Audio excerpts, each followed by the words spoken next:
Hello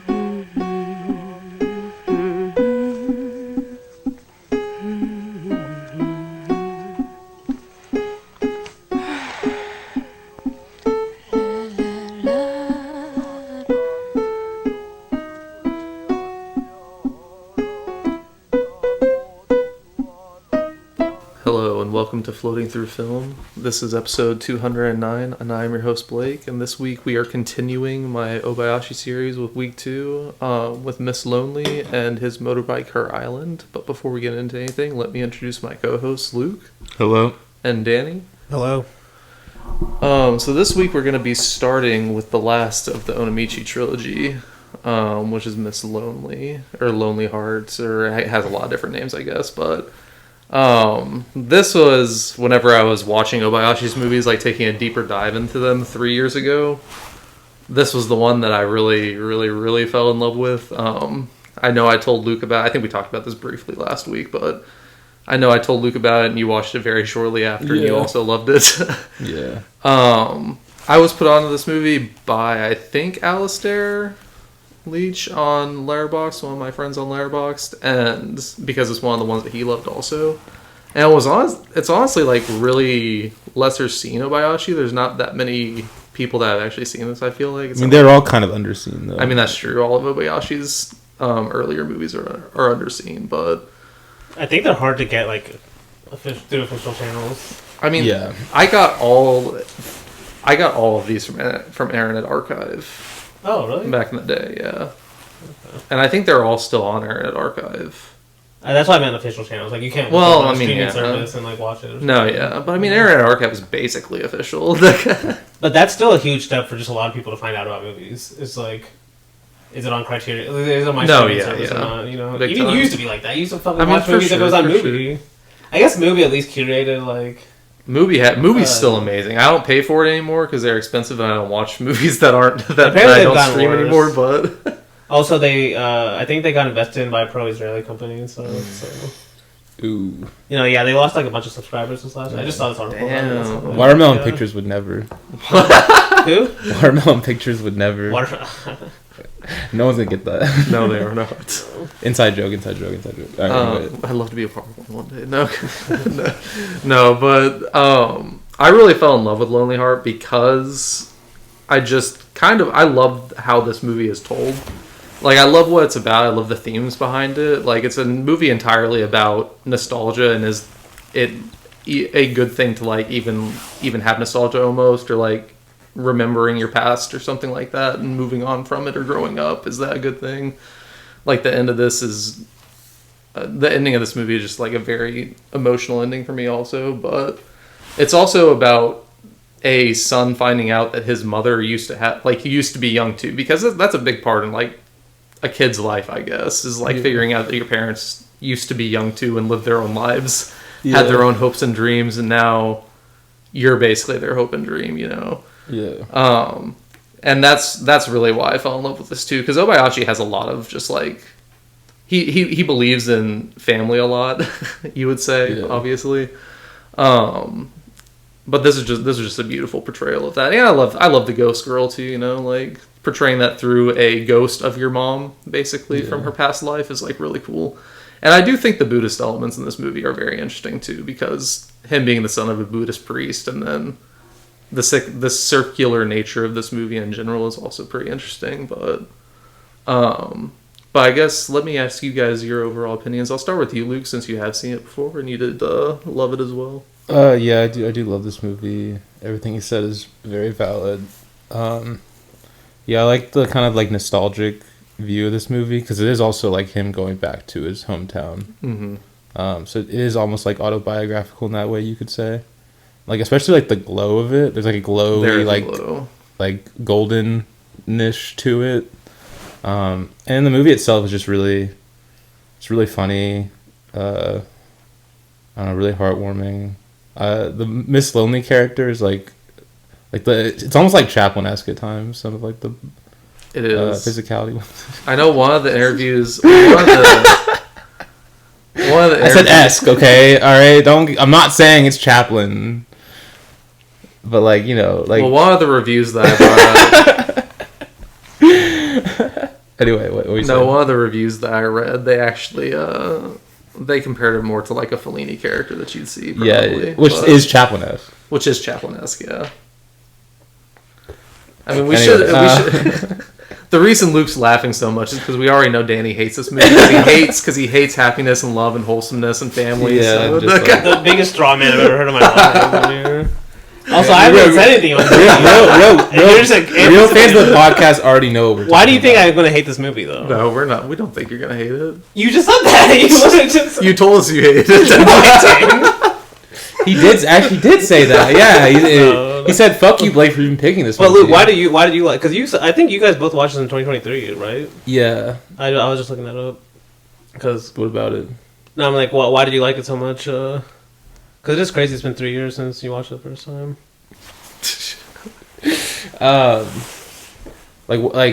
mean, it's kind of just what Blake was saying. Like, it's a great like movie with like a coming of age movie that's like kind of interesting. I feel like doesn't fall into much of the traps of. It's a lot more interesting than a lot of coming of age movies, especially with the ideas of like your parents and stuff and kind of how you relate to them. There's some like Freudian probably readings you can also look into here. Yeah, the ending's amazing too. That's a good way to say that without like ever expanding. Be like, you could say that about any movie probably. What? There's probably some good Freudian readings here. Like, well, with like the but I know what you meant. The sun thing. Yeah. But I don't know, like my mate, like Blake said, because Blake said Obayashi is a fan of the family. Basically, likes the family. Yeah. Maybe I don't know. Maybe that's part of the issue. Is like, my main problem that I've had with some of these early movies is I've been trying to think about why like they're not connecting with me as much as you guys. And one thing is I think something I've talked about a lot on this podcast is like movies with the central character, you know, especially if it's like a male point of view. Yeah. Like I don't enjoy them nearly as much. Like I was like even thinking about it this week. I was watching from a male point of view. Yeah, like basically like everything's through their kind of eyes and. Especially all the characters revolve around them. Feminist Danny standing up. Well, it's obviously I'm not the first one to say that, but I was trying to think of a way to say this in my head, and what I called it was I'm calling it single character syndrome, or basically like a movie if you're watching it and like for example, if a movie has single character syndrome, if a character walks into a bar, and we're gonna see this in His Motorbike, Her Island, and these are apparently all extras that also have their own lives going on and stuff. But every conversation anyone ever has is only about the main characters. You're boiling down His Motorbike, Her Island way too much. Well, I'm just saying that happens. Like all the extras literally only talk about him. That whole movie is basically a memory. Of course, they're only going to talk about him. You can say that's part of the plot too, but I'm saying this is like part of movies with single character syndrome. Is like they become single character focused, and that kind of goes to my second theme. Is like this is something I've thought about for a while. Is like. To me, nostalgia is not a good thing. Like, nostalgia is actually bad, you know? Yeah. And for the most part. Like, yes, we all get nostalgic about things, but nostalgia is not a real thing. You know, it's a creation that we have in the present to kind of make up for something using the past. At least that's how I think about nostalgia. I don't think Obayashi thinks about nostalgia that way. You know, I think he thinks it's actually a good thing. And that's, like, almost like something that, especially in these early movies, it obviously thinks that... At least he doesn't see it as negative as I do. Like, to me, it's something that traps us. It's not something that it's something we go back to, and it's like almost freeing, you know, even though it can feel that way. But I mean, I could see like maybe like that's like those are the two things I can mainly think of, and there are some examples as we go through the movies, like maybe point out. But I think that's a part of these two movies, though, is how they trap you, because that's also part of the reason why Lonely Hearts ending is so great, is because he does have to grow up, and he has to leave these memories in the past, basically. And if he didn't, he would be trapped in those memories. So that last sequence of him, like as an adult, basically being his father, is kind of like he can't escape his fate of just becoming his father. Yeah, well, like he. But it's not portrayed in a negative way, though. It's like portrayed positively. That's my problem with it. It's like being. I think like, he's like almost showing the trap is like a good thing. Like, see, look, it's like almost like a happy ending the way it ends. I don't know. I don't agree with that necessarily. You don't think this movie ends on a positive ending?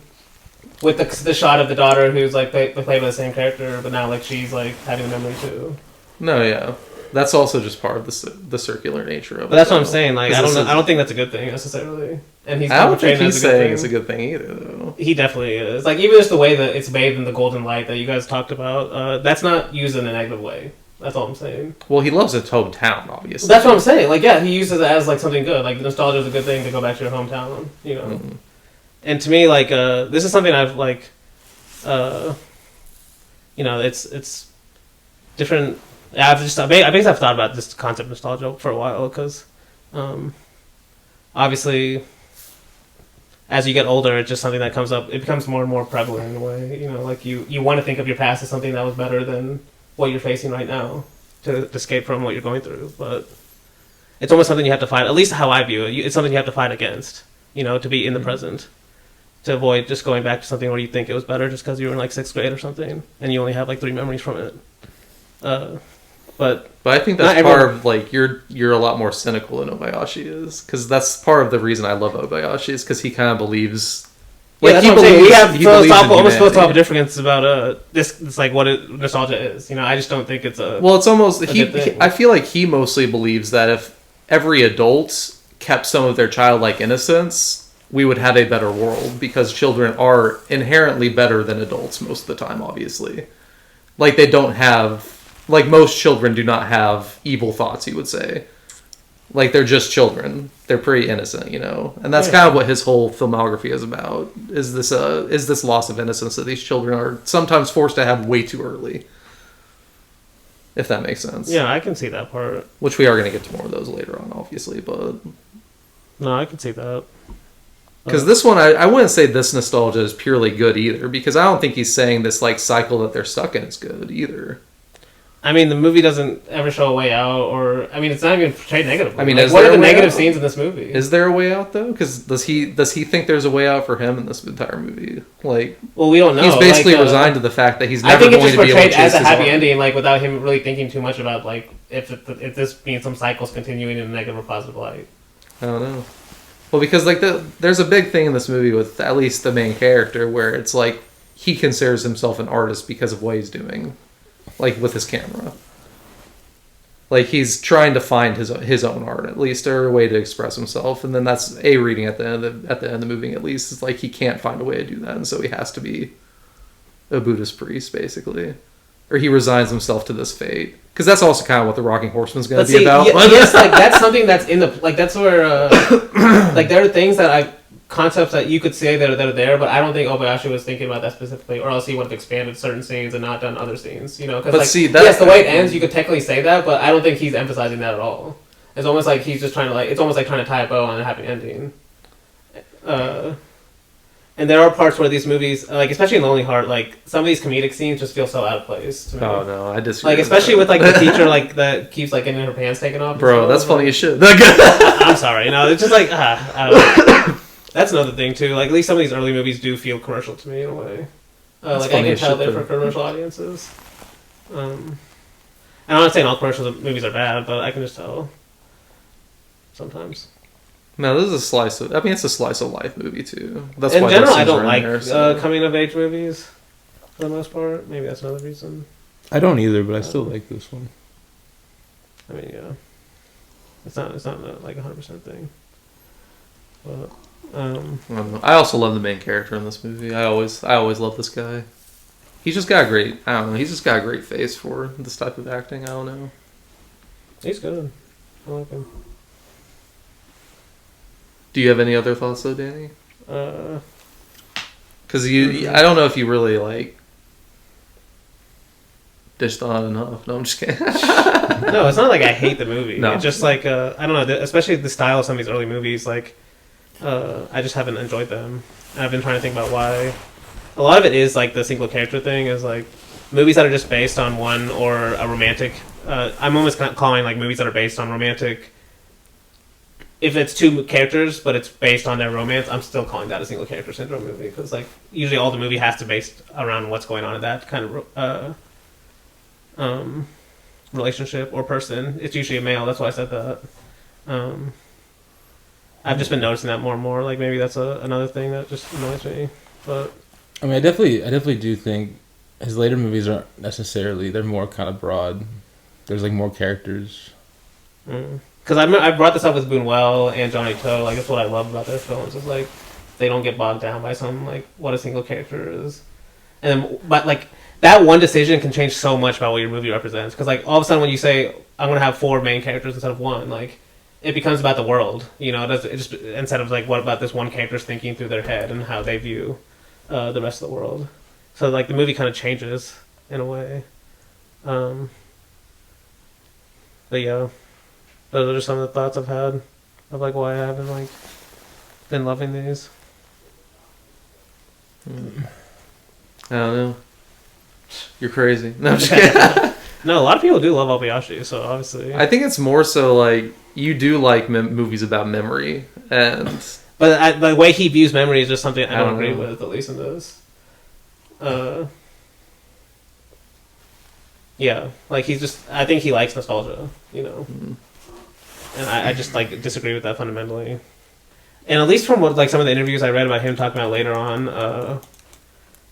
like I know like I think like some of these other movies he becomes a little more cynical, at least from what I remember reading. But well, I mean, yeah, because he's seen, yeah, or not. I wouldn't call the later movies cynical. I would just say they're pleased to stop being as bad as we are, because he still believes that humanity. See, to me, that's way more honest, and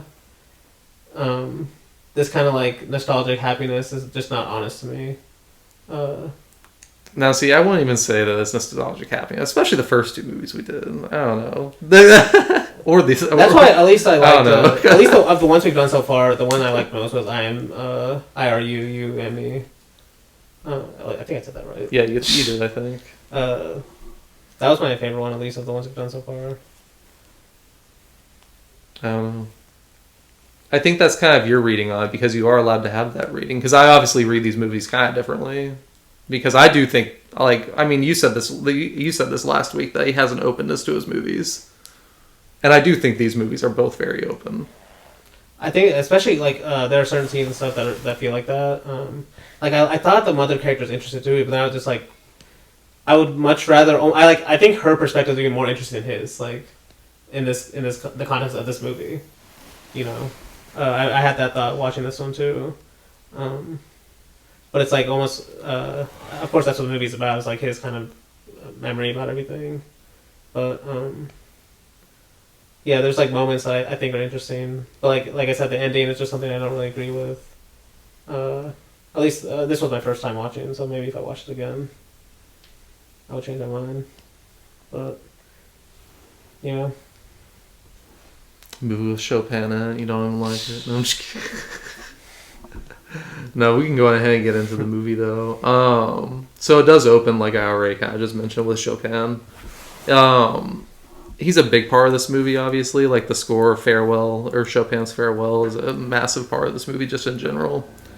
Because I think there's a teacher that actually explains what the song's about later on, but it is about a love that is basically doomed. And so he's making this as a final farewell to his love. So, also why I didn't, I don't know. But it does open with this quote, dedicated to the tragic radiant days of my youth. And then it opens with some beautiful shots of Onomichi. And it opens, I think, with just a voiceover of the character saying, the landscapes of Onomichi, why is it so nostalgic even to those seeing it for the first time? For me, it's part of my everyday life. I made this tale to try and capture it. I was a very fanciful boy, perhaps because of this landscape. Which, I don't know, maybe... I mean, that's definitely like almost a praise of nostalgia, because he's... Praising nostalgia? Yeah. He's saying he doesn't understand why people feel nostalgic for it, though. Because it's just part of but his he's everyday definitely, life. like, the way he's framing it and talking about it, it's like a good thing. That's all I'm saying. I'm not saying I'm right. I mean, of course, I think I'm right about it, but like that's something we disagree on. That's why this movie kind of has like a warm glow to it, like purposely. Like that's why you guys notice all the sunlight and stuff. It's not. It's how the main character views it. Exactly, and Obayashi too. Like, and you can have there are movies where that can be a different thing, you know. Yeah. where the main character can view one way, but then like the director can be like, But you think that's the negative. That's actually not good. But Well, I also Obayashi think thinks it's just a good like thing, the older you get, the more you do. I don't want to say become attached to the place you're from, but you realize how beautiful it was. Too. I don't think that has to be true, and that's not always true though. Like It's for some not people, always that's true, But but there is a certain thing. Like whenever you're a kid, you don't notice certain things, such as the beauty of the place that you live. Like I even like we live in a beautiful area here, but I didn't recognize that whenever I was a kid. yeah. It was only after I actually grew up that I recognized that. But that could still be true though. What? That's still beautiful. No, it was still beautiful. But that's I the just thing. didn't Like a lot of people are recognize like, it's beautiful because it's my past. You know, it's because it's 20 years ago. That's my problem with nostalgia though. It's like it gives this kind of almost like importance to something that happened 20 years ago. Just because like we don't really remember it like the way we remember something right now that's happening. You know, where it seems more boring. But like 20 years ago, we only remember something that's good, especially with childhood for a lot of people. You know.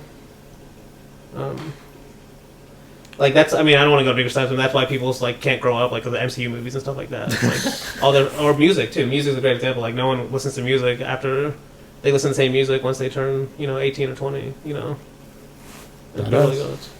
Not us. I mean, I try not to, but even like music is hard. Not really. You're a slave to It's nostalgia. not as hard, but like movies are hard for people too. Yeah. Anyway, Anyway. that's why memory's dangerous. Memory is dangerous. We're introduced via kind of like was this a viewfinder or a zoom lens or whatever he's using at the very beginning of this movie. Both. Yeah, both I guess, because we're introduced kind of to just the family characters through the zoom lens. His dad, obviously, as I've said, is a Buddhist monk. Or a priest, I guess, and then we just see his mom kind of like complaining and pestering to him, and generally not being a very loving mother. Because this is all from his perspective, obviously. And then we see just through the window. It's kind of like he is kind of a creeper. This guy with the zoom lens. He's kind of very like Jimmy Stewart in Rear Window, just creeping on everyone. But he does see who he calls his lonely heart, at least at this very beginning, through the school window as she's playing Chopin's Farewell on the piano. And then he like starts humming along. I think one reason I also kind of love this movie is because I do love Farewell, and I don't know. I love how this score kind of like actually means something whenever it comes to the movie, also.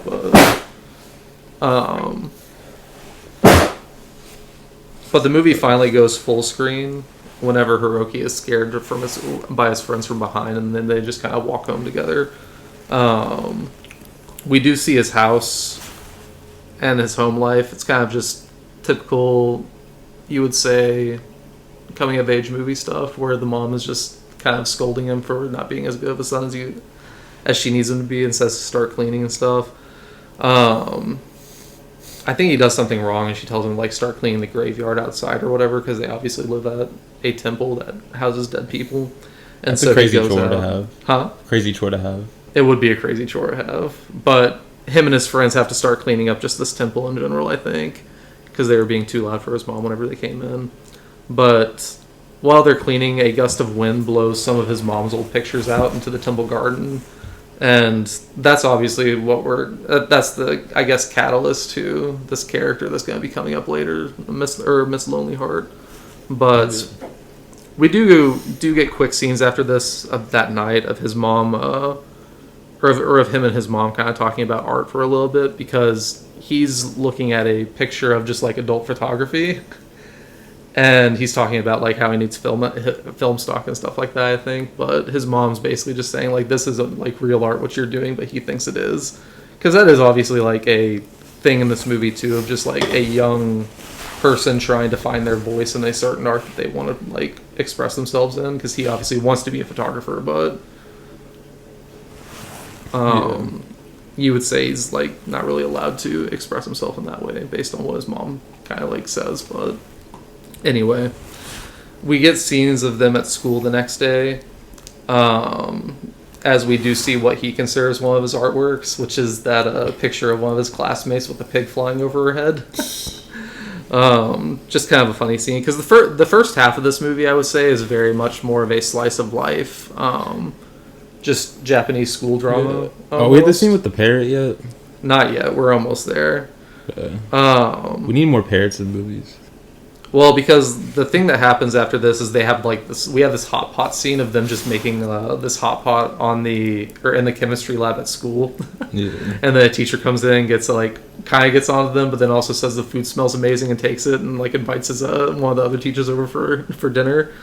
But he makes them go clean the principal's office, and this is the first time we see the parrot that the principal has.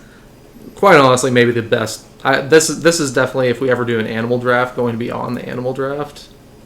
Because I love this parrot. But I think we have to at this point. I mean... Animal draft? Okay. An animal We draft. gotta would be write it amazing. in for... Honestly, The Rising of the Moon has a great animal in it. Just a great donkey at the end of the movie, that's all I'll say. But if we do an animal draft, is it going to be one per animal, like one type of animal? No way. No, you can Allowed to draft? Animal. You would have to draft other animals. But I'm saying, like, if I draft, like, the donkey for... If I draft Balthazar, you can't draft the donkey for Rising of the Moon. No. It's one animal per movie. For movie? There's not enough animals. Do you think we can... That means we'd have to Can pick I just 30 make a animals. team of monkeys, then? 30 We would have to animals pick would be 30 crazy. animals. I don't think we could do that. There's a lot of... Fair. Well, there's a lot of animals out there. 30 in movies? I don't think we could get to 30 good animal picks. If you had to pick a different animal for each movie. Okay, I guess it depends if you want to do 'Cause, subsets. donkey is a heavy one. Some cats. Probably some big picks, I feel like. Okay. We do different breeds of animals. No, I'm kidding. I mean, this parrot, whatever, would be on it for me anyway. But I do love this parrot just in general, but I also love the principal that owns this parrot. This guy is just like, I don't know. I don't want to call him a caricature, but he looks so fucking funny. Like, because he's got like the Colonel Sanders kind of mustache. I don't know. Yeah. That's the best way I can say it. The best way I can describe him. But he basically just says something like he's trying to teach his parrot like a poem about how great he is, basically, or about how like unfettered by desire he is.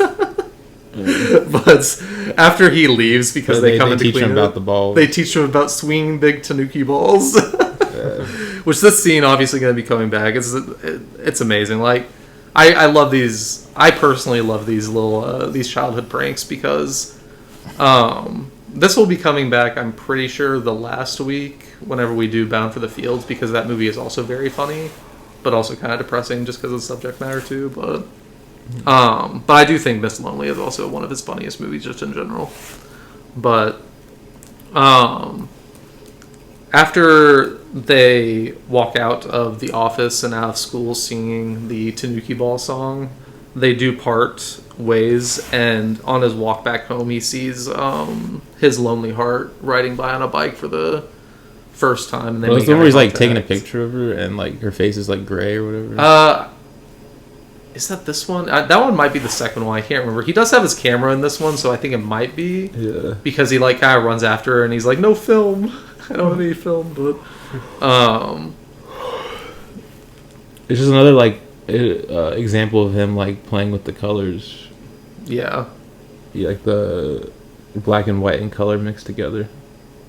Which I still don't know. I want to know like why he actually chooses to do that sometimes.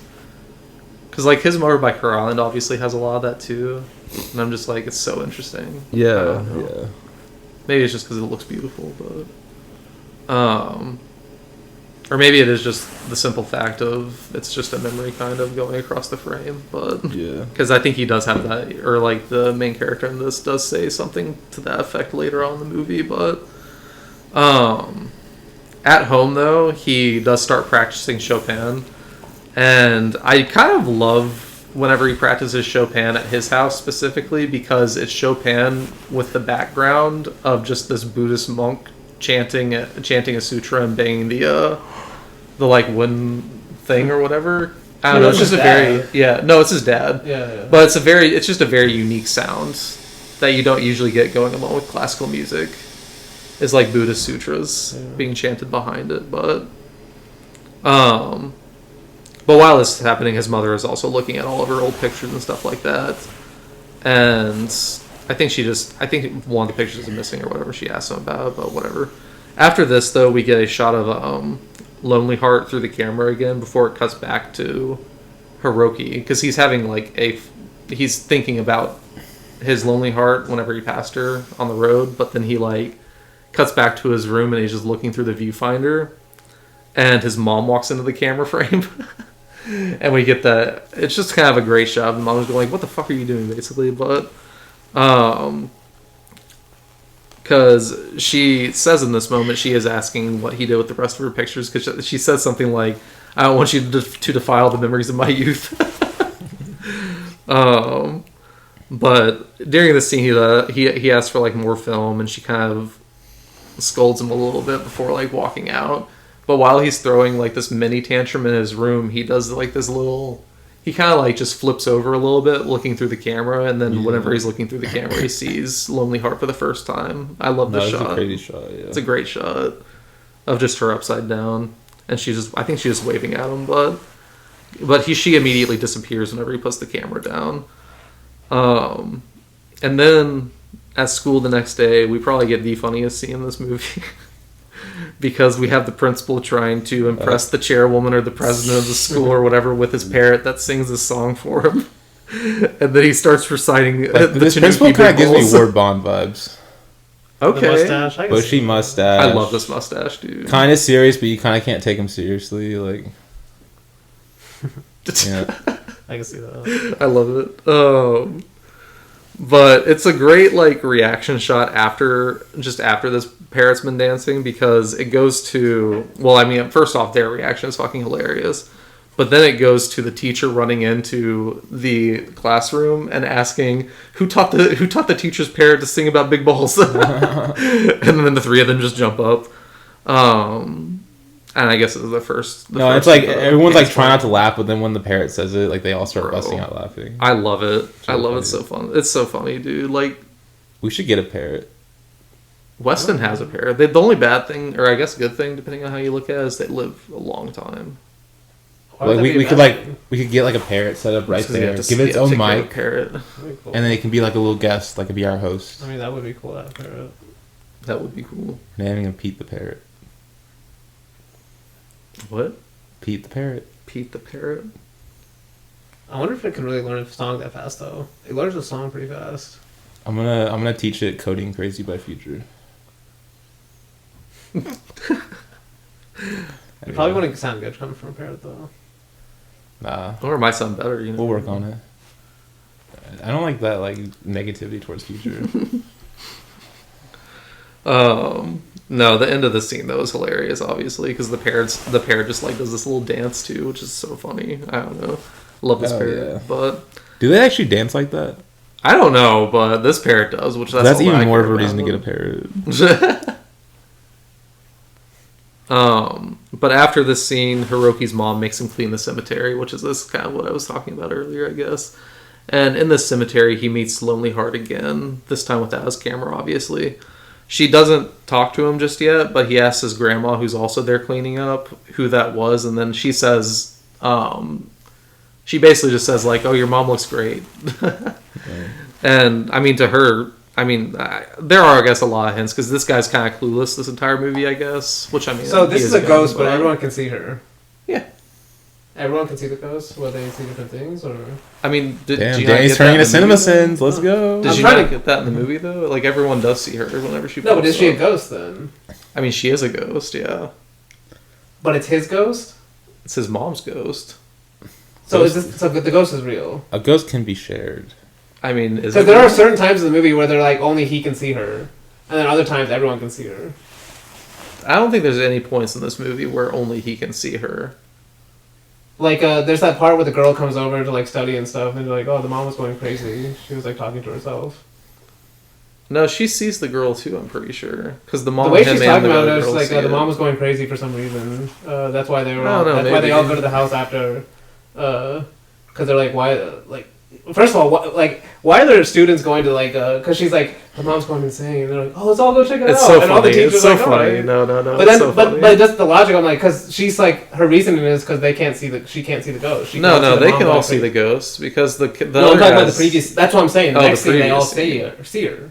But in the previous scene, why she thinks the mom is going crazy is because she thinks the mom's just talking to herself. Well, I think it's But because the we're mom's seeing- kind of going crazy because every time she hits But the girl, she's like she's jumping. talking to someone. She's talking to the ghost. But we're supposed to think only him and the mom can see the ghost. Well, it's also from Yeah. his viewpoint, so maybe like. But that's what. But in the next scene, it's not from his viewpoint. Everyone can see her.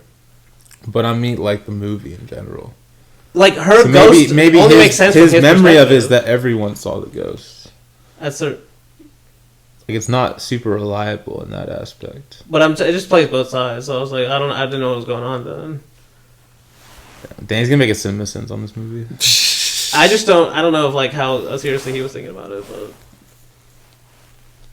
I'm pretty sure she also sees the girl in that scene. Danny since then why does she think the mom's going crazy? Because the mom is kind of going crazy because every time she hits the ghost, she's the one that gets pain also. And I'll then it is have to go kind back of and just a watch crazy it. scene. I don't- It's kind of just a crazy scene in general. Danny's sins counters 1. No. Only one. That's not bad. I It's mean, long yeah, in the for any movie, movie, so. that's not bad.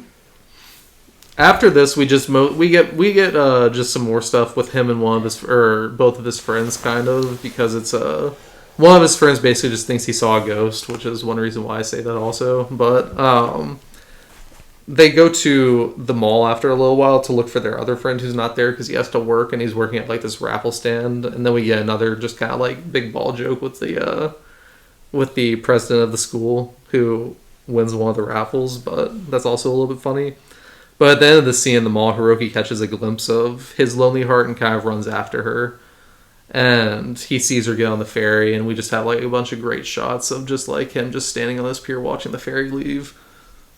Maybe that's another reason I love this movie too. I don't know. All the shots are just so beautiful. Oh, yeah. I mean, Onomichi's beautiful, so. But at home now, he is once again just kind of like eating dinner, has like this family scene with his grandma before he starts practicing Chopin. His mom scolds him some more, and then he kind of sees Lonely Heart again behind her, and he kind of acts crazy a little bit because she's just standing behind her, and his mom, and everything is saying to her, his mom thinks she's saying to him, and so she just kind of like slaps him, and then Lonely So that's an Heart example disappears, of only he can see her. well, no, she's behind the mom though. The mom doesn't. But where does she recognize come that she's from? back there. What do you mean? Why does she? It's She's a implied that ghost. she's a ghost. She is a No, but ghost. that the mom can't see her. The mom is in front of her. How would she be able to see someone behind Yeah, her? but it's implied that there's not it's not there for her perspective. It's only from his perspective. I think it's 100%. implied that she can't. That It's she's not just implied like looking that. So behind she's her. not actually in the room. No, I don't know about that. but- that's what I'm saying. It's like in some scenes, like it's supposed to be from his perspective, like only he sees her, and then as the scene movie goes on, because I went back look at my notes, and I'm pretty sure the girl does say like to the teachers that the mom was talking to herself, and like that's why they all want to go see like why is she going so I crazy? don't know. Maybe. But then they all go and she's not talking to herself because they all see her. I'm still pretty sure that she saw the girl, but I don't know. I'm pretty because at least in my notes I put that she that's what she says to the class. Because she at the end of the scene too, she tells the main character, the guy that I think your mom's the one that's neurotic, not you. Because she's just watching the mom go crazy, like from her perspective at that time, she didn't talk to herself. I mean, from my perspective, if I saw the ghost and the mom doing this, or if I saw just a girl and the mom doing it with that girl, I'd also think she's kind of going crazy. So, like, I wouldn't. I'm pretty sure. No, I think I have to go back and watch it, but I don't think she sees her. In The that mom's scene. kind of acting a fool in that scene anyway. But either way, And it's not yeah. too big a deal. But No, it's not. After this, though, we get more shots of him just kind of like at the pier again, watching Lonely Heart get off the ferry the next morning. We do get another like pretty great prank, honestly, even though I have no idea why he falls for it. Because he's late to class, his friends decide to pull this like prank on him where it says to take off your clothes before going in the room for the exam. And he for some reason does it. I'm just like, what are you doing, you dumbass? But it's also hilarious. But Yeah, that one made no sense. And also, the teacher's pants comes off in this one too. Hey, that's funny as shit, though. Is it? Like, They fly off in shock, you know? But after this, we have a shot of him looking through his camera at home after this great transition shot of him looking through it at Lonely Heart on the boat again. And then he sees Lonely Heart in his room again. And this is just a scene where... This is why I say that I'm pretty sure that she's seen by everyone, because in this scene, they're talking together, and then whenever his mom comes in, Lonely Heart literally has to, like, flip off the screen. Like, she leaves the room, or she disappears. because she's a ghost, she disappears. Exactly, but She the doesn't mom... leave That's, the room. that, She's not real. in this that scene. implies that the mom would be able to see her if she didn't leave the room. You'll I have mean, a to ghost think can also of them. disappear. It's also kind of implied that that's the reason the ghost disappears. It's because the mom enters. No, yeah, because she doesn't want No, her like to find she out is the about her. mom. I mean, So she they're the is same person. mom, That's but- why like they can't be in the room at the same time, kind of thing. That's why I'm like the logic of this character doesn't like she basically changes based on who's in the scene. It's not changing though. I think you're putting 'cause this then- logic on the character. Well, like, who do the kids see later? Who's What that? kids? The ghost. They When see all the come- ghost. They see a ghost. Yes, They see the her. mom's ghost. they see her, but they think it's just a normal girl. So they're seeing a normal girl, not a ghost. I mean, they think it's a normal girl, but it is the ghost. His ghost that they're all seeing. Yes. No, I'm not buying it. What do you mean you're not Because buying it? earlier in the scene, it's played like only he sees her. When what happened? Wait, which scene are we talking about? Multiple scenes. The scene whenever they're all there? No, like the previous, like we've already talked about before, like with this friend character that comes to help him study and stuff. But we're almost there anyway. I mean, we are almost there. Because at We'll least finally get to talk about it. I just don't think he thought about it that seriously. That's why we're struggling with it, because he didn't think about it. He's just like that's how I read it. Like it doesn't feel like a very focused element of the film. But I mean, it's also a ghost, so... But usually a ghost is not like it's like either a single perspective, like he's seeing something. It's his ghost, right? You're putting logic on a ghost, though. No, but it's the logic of the film, though. Like, is it only his ghost, or is it a ghost that everyone sees, and it's like everyone, like, it's the ghost is the same to everyone? I mean, it's his mom's ghost, first. So why would the random school characters know about his mom's ghost? They don't know about his mom's ghost. They just think it's a regular girl that's at their house. That's why it only makes sense in memory. Like, it's his ghost, though. Like, Y'all have me confused. Danny Like, has me confused a little in terms bit. of what this I don't know ghost he's saying. is. I mean, I guess like he operates on feeling a lot, Obayashi. That was a very good point. Like I don't think he's like necessarily. That's why I'm saying that I don't think he thought about as much about the logic of this ghost. I don't really care much about the logic of the ghost personally. I mean, yeah. That's where Because he didn't care Actually- about it.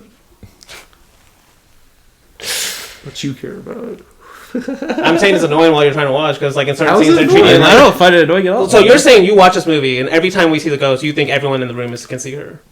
I don't really think that hard about it, because it is like his like. But that's a huge- it's his recollection of it.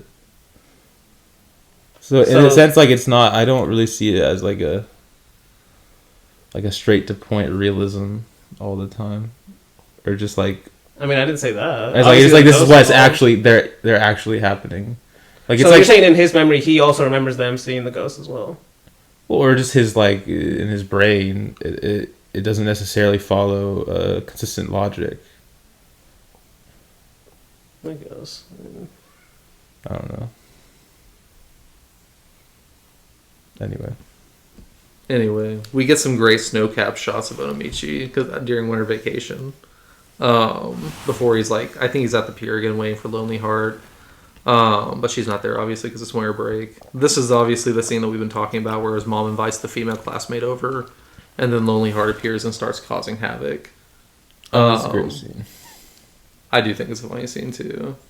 I've never read it like the girl couldn't see the ghost, because I'm pretty sure she's reacting to the ghost as well whenever she first appears, but I don't know.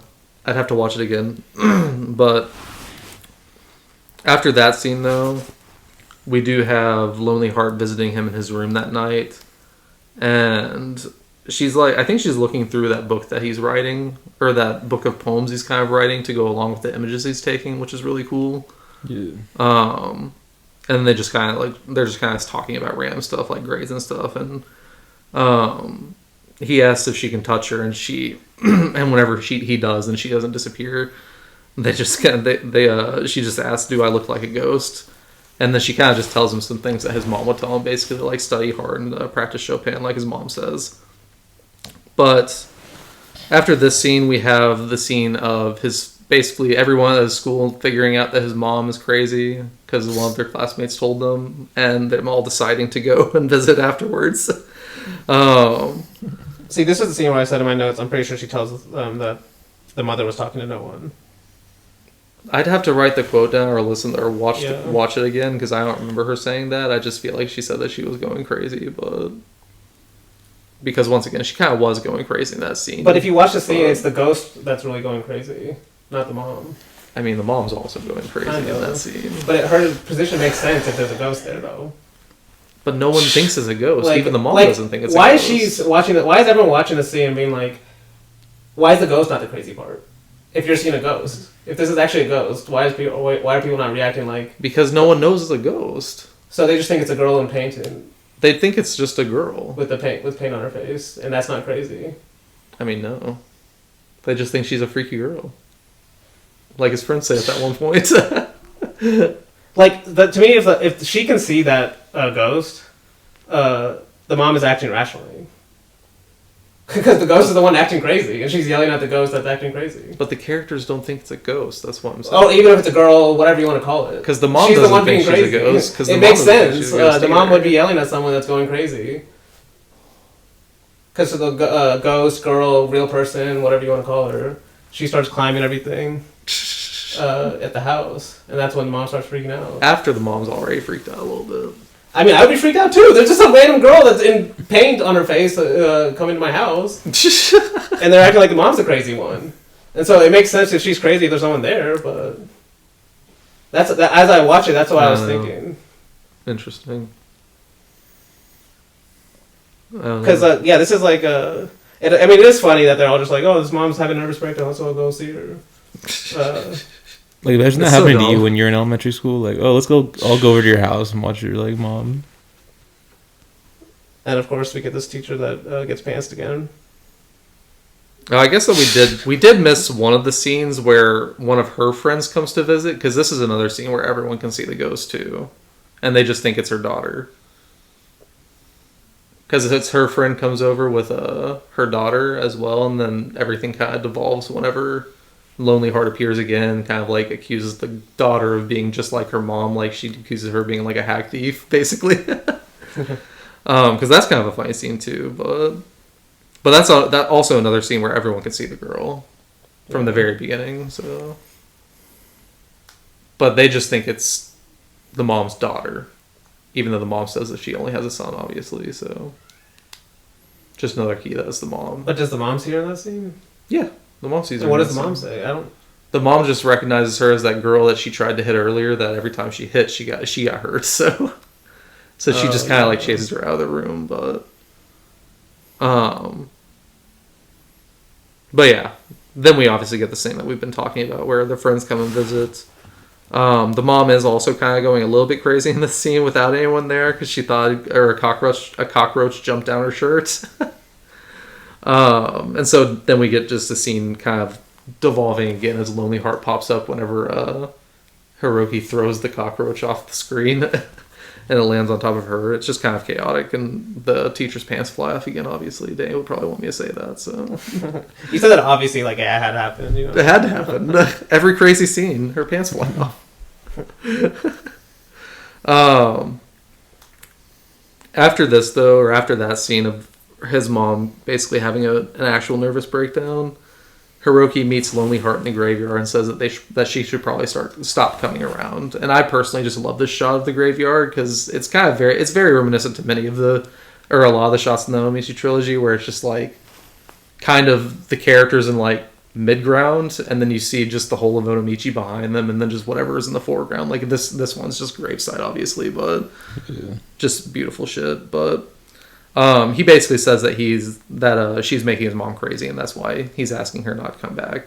It's at this moment that she says that she loves the poem, and I think we also figure out that she dies if she gets wet in this movie. But now we get to the kind of the second half of this movie where it's switching to more of the nostalgic memories, I guess, just about lost love or old love, or I guess young love, I guess. But this one is Hiroki is helping Lonely Heart whenever her bike breaks down, because he's on the way back home or whatever to school again, and he just sees that her bike is broken down. He walks her back to her house after taking the ferry, which I love the ferry shots too. I mean, obviously they're pretty great. We had some of those in IRU, and me also. He does get a little creeper in this scene because he's telling her that this isn't the first time they've met. He's seen her through the zoom lens before. And I'm just like, dude, you're going about this all wrong, but whatever. We do also find out in this scene that her name's Yuriko, and he says that she plays Chopin's Farewell very well. And I think that we also figure out, like, her dream was that she was going to be a concert pianist, but that dream's not feasible anymore just because of her family and who she is, I guess. But because that's also kind of a big part about this movie, a big part about Obayashi in general, I guess, is just like dreams or lost dreams. So, but on the way back home, after he's done with all this, he meets Lonely Heart again on the stairs, and this is just a quick shot of her saying basically like, she's not going to come back, or she's gonna leave basically. But I honestly more so think this scene's here just for the repetition, because it's obviously kind of where the movie ends. Also, it's a very picturesque little area, just the steps leading up to the Buddhist temple. But the next morning, though, he gets up to meet Yuriko at the ferry, and she gives him the ultimate cold shoulder as she rides just like right past him without saying anything. And then it just cuts to a scene of one of his teachers in the classroom explaining Chopin's Farewell, which I guess it is about just one of Chopin's lost loves, or loves that would never continue after a certain point. So this is his like a goodbye song to that era in his life, I guess you would say, which obviously fits with the movie. But after that scene, we have shots of him at the harbor. A lot of the stuff between them two now is just gonna be a lot of just shots of him at the harbor, just kind of like looking for her and watching her. Also kind of creepy. This one, he doesn't even see Yuriko there, and he wonders. It's in the scene that he wonders if she was a phantom that just ran across his film lens that one time. But he goes back home, finds Lonely Heart in his room, and she gives him a gift that she found at the door, and he's not very thankful for this gift because he thinks it's from her, and second, it's because it has chocolate, which he's allergic to, I guess. And so he gets mad for a second, but then she says it's from Yuriko. And then he reads the apology letter, I guess, from her, and how she'll remember him in her heart forever, I guess. But even though they can't be together, and after this, I think it's Lonely Heart just basically saying that tomorrow she'll no longer be here because that's her birthday. She turns 17 tomorrow, and she's only here at 16. Which I do think that's just a very interesting... That's something that comes about at the end of this movie also. I think that's just a very interesting premise in general. Like, I do think that's another reason I love this movie, is because he's taking a snapshot of a specific girl at a specific age.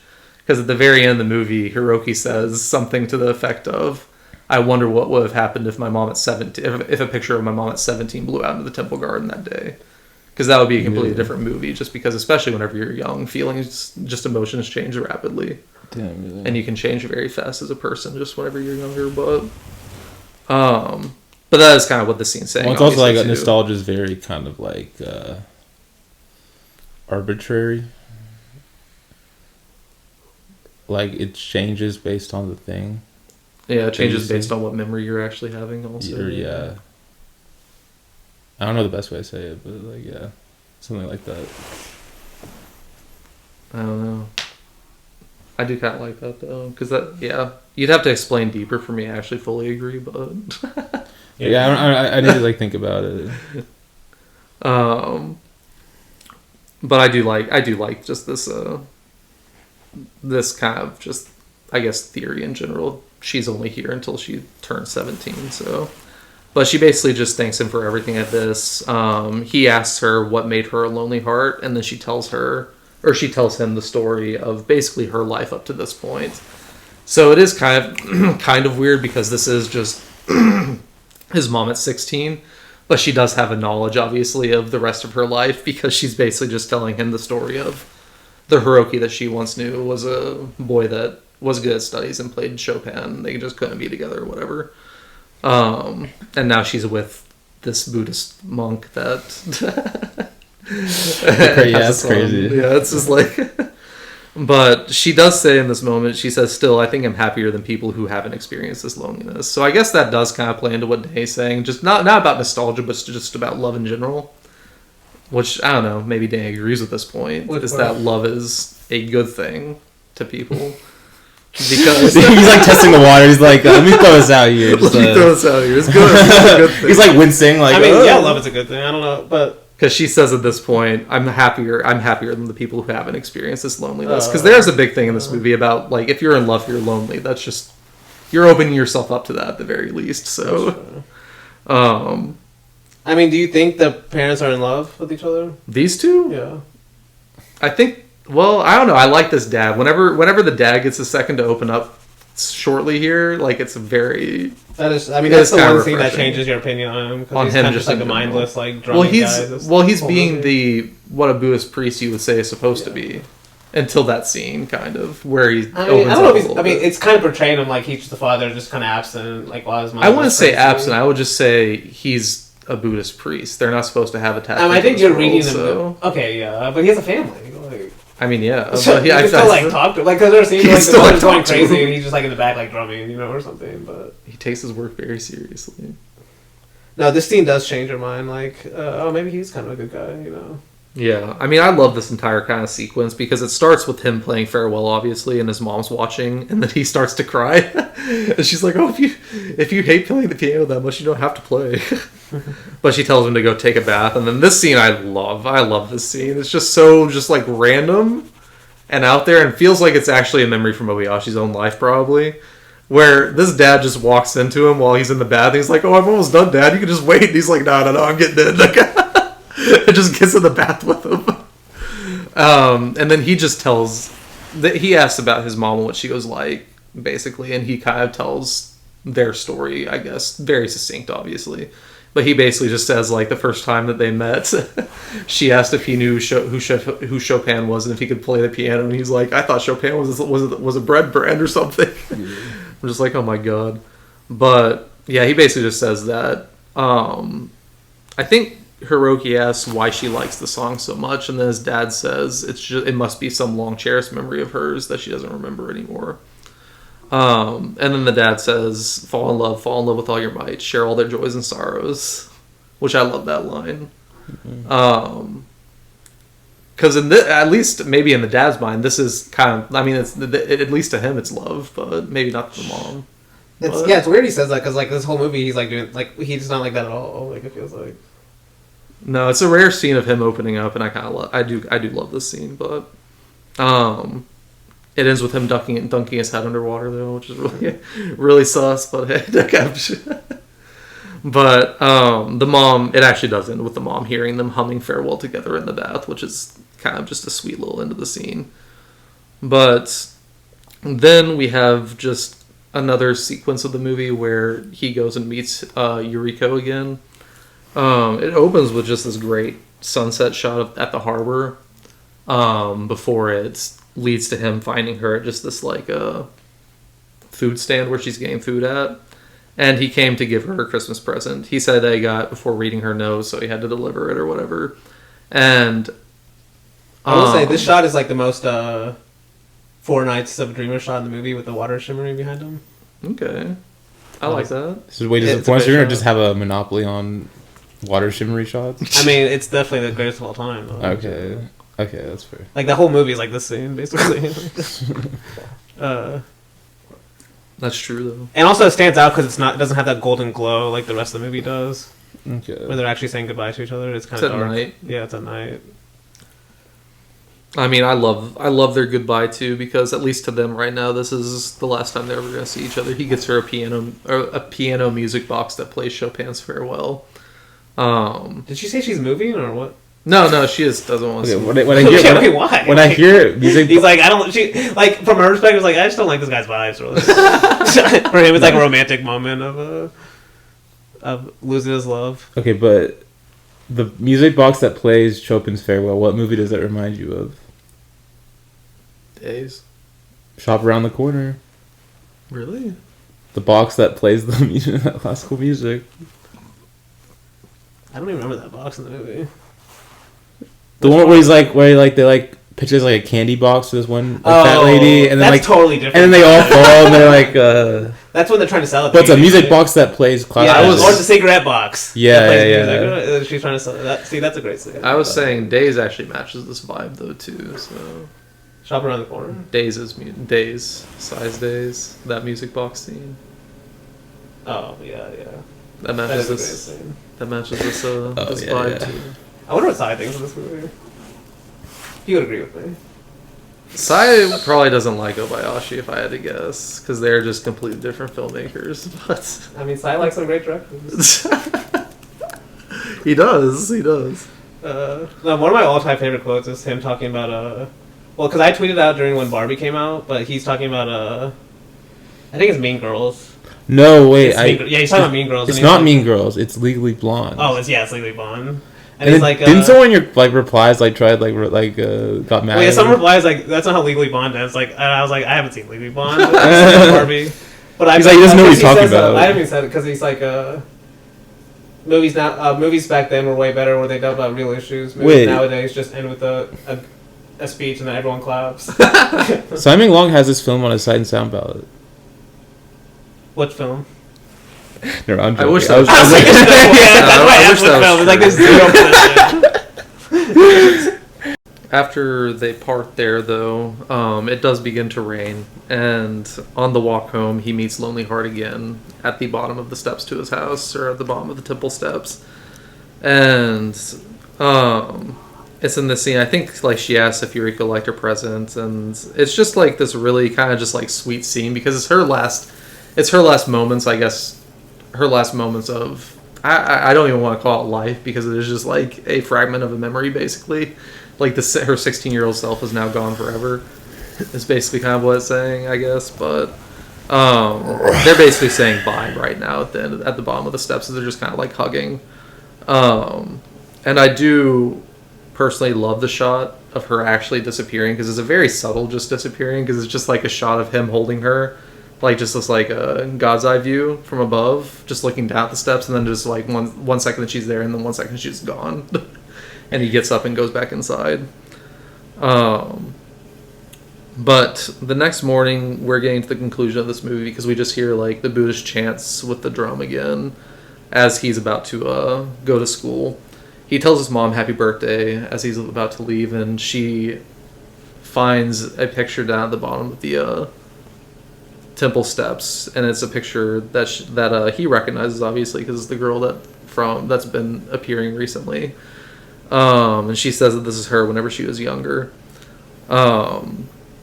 and he asks his mom if she knew a Hiroki whenever she was younger that was a good student that loved playing the piano, especially Chopin's Farewell.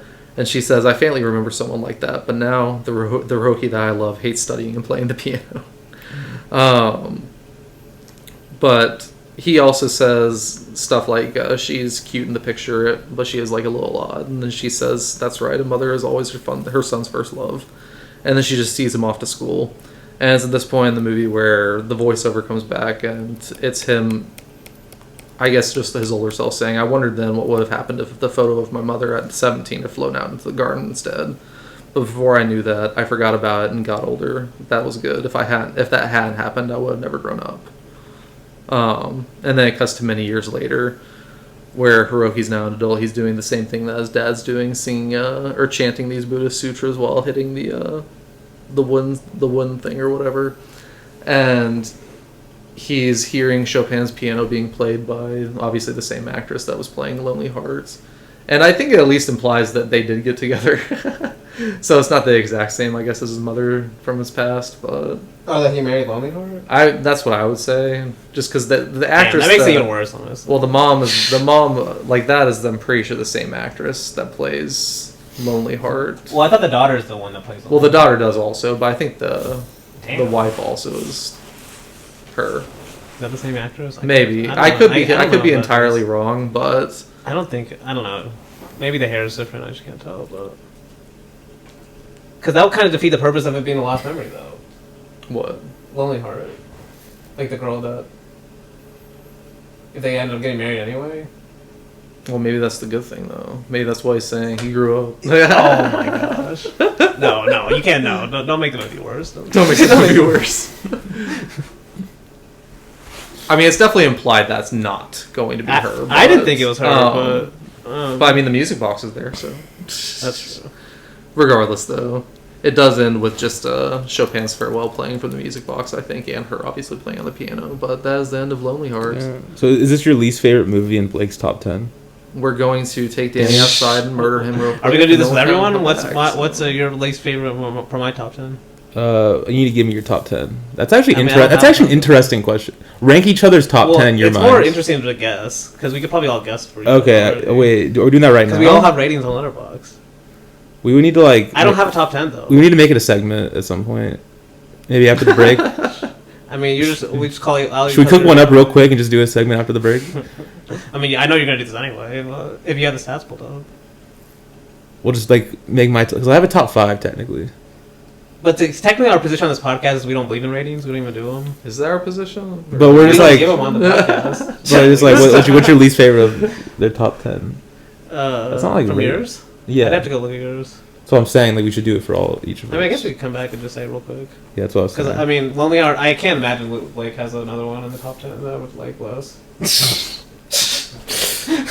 Damn. We're gonna be back from the break. I mean, it is sad that I have to disagree Blake and Akira Kurosawa on this one. Apparently, even the masters had it wrong. Sometimes. I mean, hey, Kurosawa loves movies about happiness and love, so it's honestly not that surprising. Okay, but his movies are much more darker though. Like, even Dreams is like a dark. Now movie. the truth comes out. Hey, if the mom would have died then, it would probably been a perfect movie. Yeah. Well, it's like you're even taking away the one kind of sadness kind of reality part of the movie where the girl that we have this huge dramatic scene of them saying goodbye and it's just a lost romance and you're like, oh no, they actually just got married.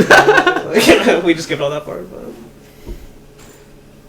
I mean, the text beforehand would say that's not the ending, obviously, but you want to believe. I want to believe. You believe in true love. I think that's different. I do believe in true love. No. So does Obayashi, I guess. No, actually, I don't know. He believes in love not. in general. I don't know. He believes in love in general, though. So. I mean, we all do. And with that, we'll be going to break real quick, and we'll come back with His Motorbike Island.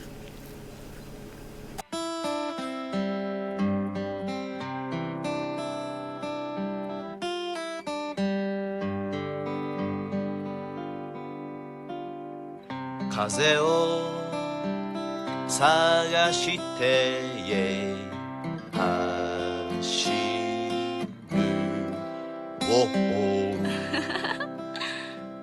俺は光だ音だ俺と君が二人走る時は世界は皆優しく輝くよ二人は風だ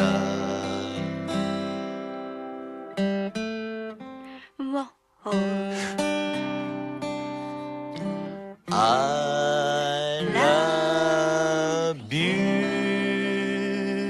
and we are back from the break to talk about His Motorbike, Her Island, our next Obayashi movie. But before we do that, I guess we're gonna get into this like top 10 thing that Luke wanted to do earlier. I don't know what it was again. Just saying our least favorite of each other's top 10. Say your least favorite. Maybe we could also say favorite, just so it's not as negative. No, this is pure negativity here. Of course you would say there's that. no such thing as negativity. Danny's never meeting the fucking not negative all the time allegations. Like, I mean, all I'm saying is I've seen John Ford's 2 most joyful movies. Okay, yeah, totally. Okay, so anyway, Get five past that. Fake fan, I called you out. All right, Blake, my least favorite of your top 10. I mean, I think I like all of them. It's probably The Mission. It's probably crazy. Oh god. Or Better Tomorrow. No, it's wait. He's like, oh god, that guy. See, what's Full Contact? Actually, yeah, it's Full Contact. No, you don't even remember that movie. My least favorite from both of y'all is the same director. Blake's this man with the movie camera. Damn. And Danny's enthusiasm. Crazy. Wait, what'd you give Man with the Movie Camera? Only 4? I think I gave it. What do I have it at? Oh, I have it at 5. This fucking oh wow! Let me change that real quick. Wow, you're changing it too. It should be at a 4.5. I don't know when it got to 5. I think you like Full Contact less, honestly, if I had to guess. I've only seen it once. And you'll never watch Full it Contact again. is amazing, but Luke will never if not that, it probably would have been I Don't Want to Sleep Alone. Because I have that at 4.5. That's not in his top 10. It's my number 10. It's his number 10. Oh shit. Okay. my favorite though, just so we're not all negative and stuff, would probably it might be either The Mission or Sans Soleil. Oh no, wait, never mind. It's A Touch of Zen. Sorry. Oh, Touch of Zen's so good. I was scrolling down and I saw Touch of Zen. Like, never mind. And then Danny's my favorite of your top 10 is probably Four Nights of a Dreamer. Although I've been thinking about rewatching The Messiah. That's soon. Blake's least favorite of mine. Blake, true. carry on. Yeah, but see, this is a very dumb argument because first of all, top 10 like these are our favorite movies. Well, I never said this was not dumb. Like it's just kind of funny. So. I think the exception you were making is like Lonely Heart is probably the only one none of us like. I don't actually really like Lonely Heart that much. Yeah. All right, so wait. You were trying to call me out. Okay, by the way, my top 10 I arbitrarily just made is Playtime, The Young Girls, Roger Furt, Love Streams, Johnny Guitar, The Story of Marie and Juliet, Young Mr. Lincoln, Goodbye Dragon Inn, Only Angels Have Wings, La Chinois, and New Rose Hotel. I like all the movies on there that I've seen. Gotta pick one. It probably would be Roger Furt, right? Or did you rewatch that? I love that movie. Okay. It would probably still be Roger Furt, I guess. But Damn. Or Marie and Julienne. I mean, I don't know which one of those do. Or Mr. Like? Lincoln. No, I like Mr. Lincoln. And you don't They're like all the Roger same Furt? tier. So. Damn. See, now he's copping out like Danny right now. I mean, that's why it's like okay. We're in the NBA. The something that happens is like when people start talking about MVP, like who's the most valuable player.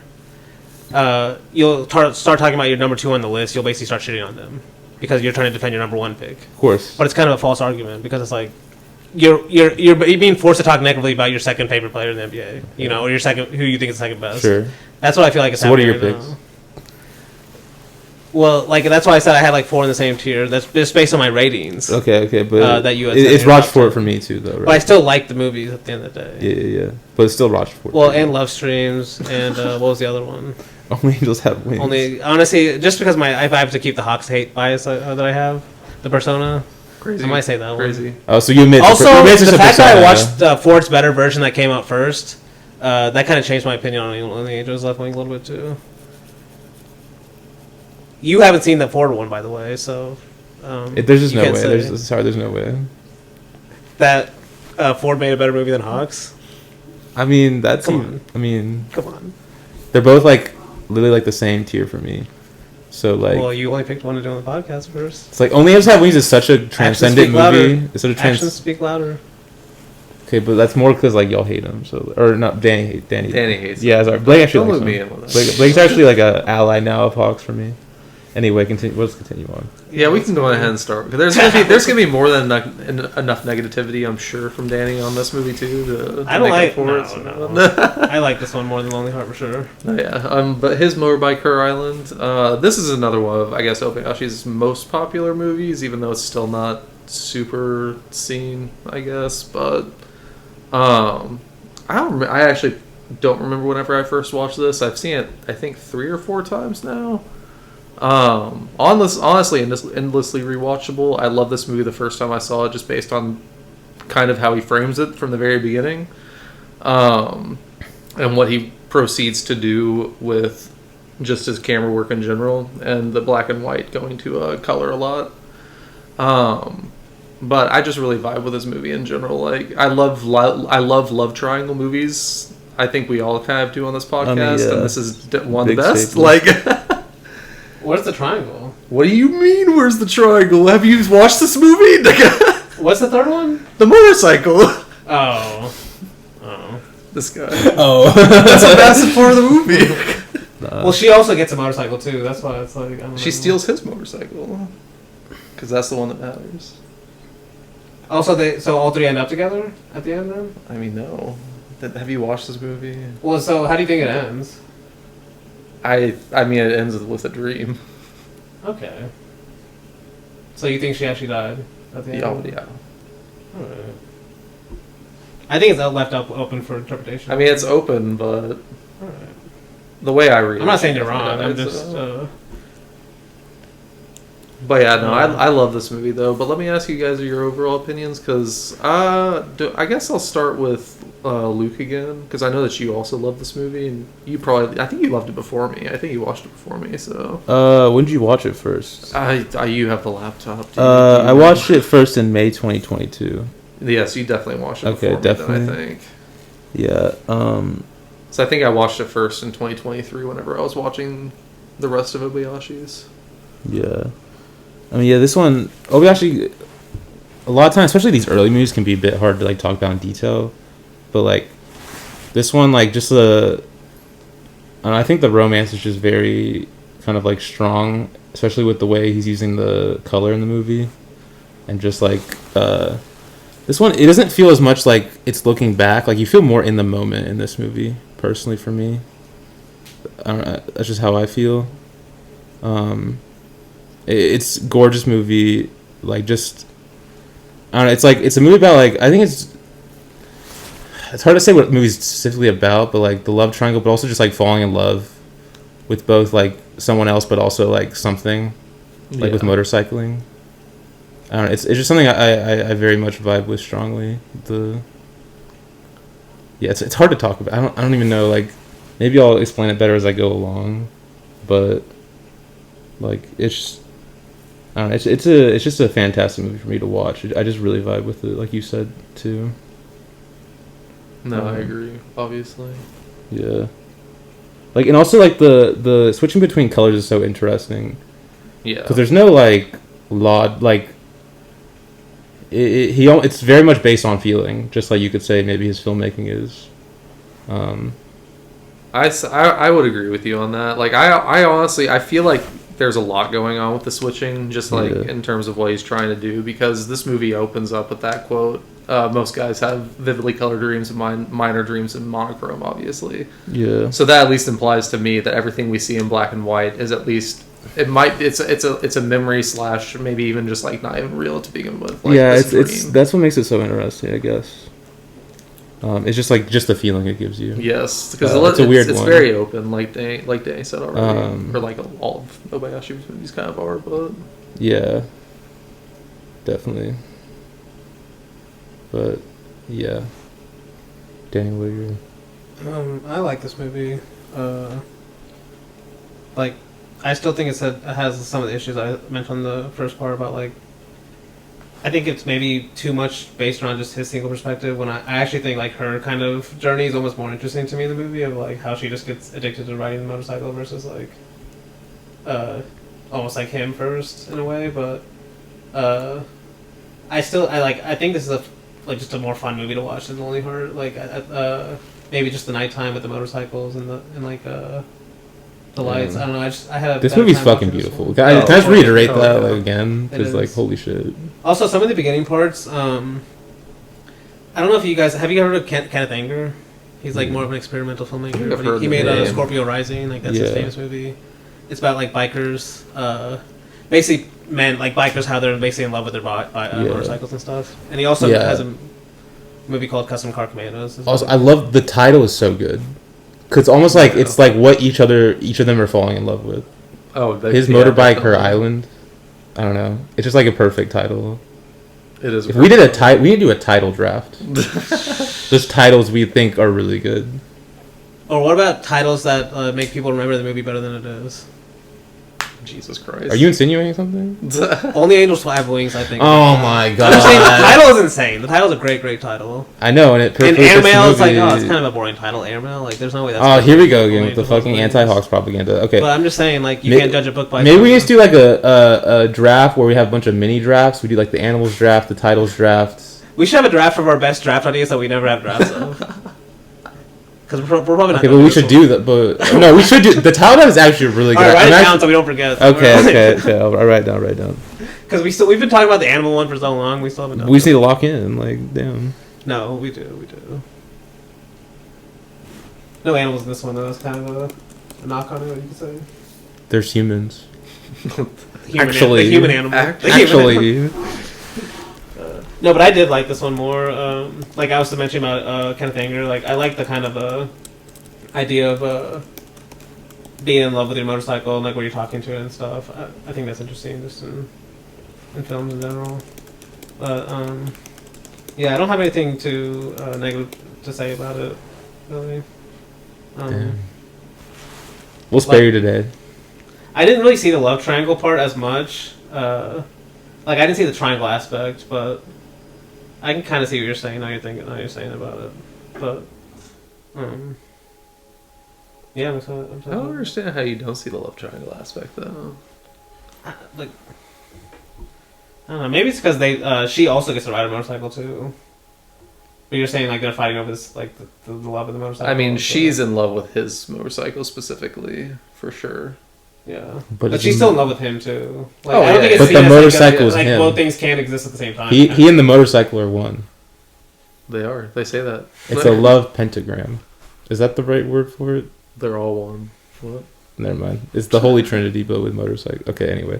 Continuing on with the movie. Yeah, I mean, we can go ahead and get into the movie. It does open with footage of a man riding a motorcycle.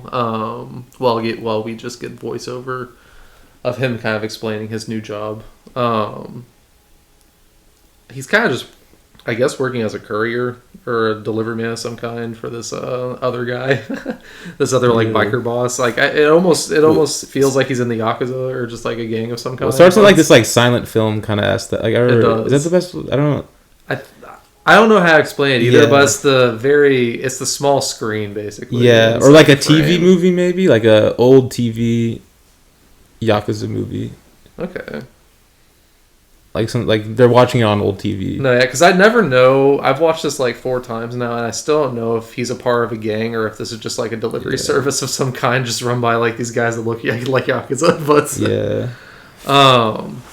It is kind of a long sequence of us just watching him work, though. Like I do kind of love that about this movie. Like it's only an hour and a half, and there's just long scenes of just. I mean, there's voiceover a lot, but it's just long. Also, in the middle of this kind of like black and white kind of credits, being a sequence, you get like him on the motorcycle, and then you get a cut to like the red stoplight. Yes, It's like the first time I think it switches color on you. it is. Yeah, Which this one's a bit different from a lot of them because a lot of them are just mid scene, just really random. It'll just like, it's like such like a kind of crazy transition. This one was like a cut to a color. And Like, it kind of introduces the idea of what you're going to see throughout the movie. yeah, of the- and literally everything in the screen is still black except for the red circle of the red light. Obviously. Because it only changes a little later when he's actually driving on the highway. I think. Yeah. Yeah, because I do love the shot of him just sitting there at the red light too, because this is kind of just the beginning of the There's love, also like basically. a close up of him like caressing it with his Yeah, hand. exactly. That's what reminded me of the Kenneth Anger.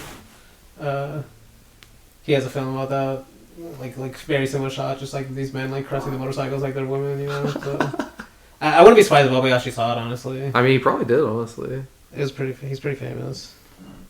But we do get the score playing as he's on the highway, I'm pretty sure, and we do see the first shots of it being in color a little bit, but because I think it's like semi black and white and semi in color during these scenes. But this is when we get the quote that I already mentioned: "Some guys have vividly colored dreams, but mine were always in monochrome." The story is one of those monochrome dreams. Yeah. Obviously, also, I think we skipped one shot. There's that shot at the end of the credits where he's driving with the motorcycle and there's like horses. Yes, the guy just looking back at him on the road. Like those are the ancient motorcycles, horses. Yeah. I feel like that's what he's trying to say. Oh, definitely. No, I saw. Yeah, that shot's great. But obviously the movie starts off in monochrome because this girl is just looking at his motorcycle and she's saying it's beautiful. Like she's kind of like messing around with it too. But we obviously don't know who this girl is just yet. But he's kind of just there. She offers him tea. And then she starts taking pictures of him next to his bike and drinking the tea. Yeah. And I do love kind of what she asks because she says, "Where are you headed today?" And he says, "Looking for the wind, then taking a nap." And then he just gets on his motorcycle and leaves. And then the first full screen color we get is the next scene where he's kind of just in this really, I think it's like just a flower field basically. Or maybe it's just a green field where he's just laying looks down. Amazing. Thinking. It looks awesome. But there are going to be a lot of like cutting back and forth between color and black and white. Obviously, I'm not. It's not even cutting though. It's not even just like intermingling, basically. It's just like mid scene, you'll just like transition switch. It's what makes this movie like so interesting, honestly. Just to like continue rewatching too. It's like smooth how it does it too. It's not like jarring for the most part. Oh, he's done this like in The Girl Who Left You Time has some similar shots at the beginning of the movie. The Girl Who what? The Girl Who Left You Time. Oh, with the train where there's like half of it. Yeah, that's what I was. Yeah, I mentioned that in the episode when we did that. Yeah, I feel like this one actually does a little better because it's like mixing like his memory of her versus like maybe a more objective reality, I guess. But it kind of all feels like memory. I mean, yeah, it definitely does all feel like memory, but some of it may be more real than others. Yeah, it feels like, but it still feels sort of in the moment too. That's why it's like makes it a bit tricky for me.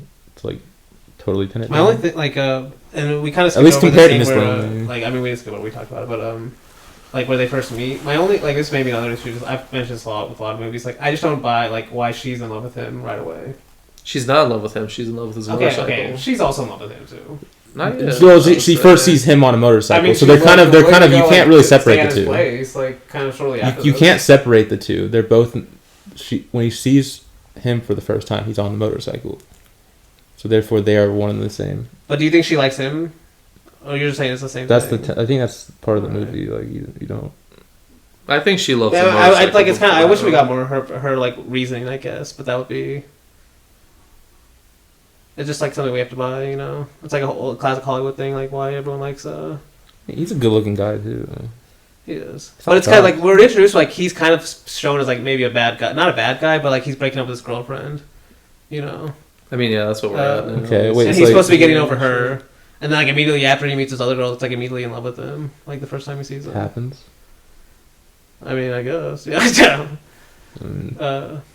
I also think she's more in love with the bike though than him at this moment still.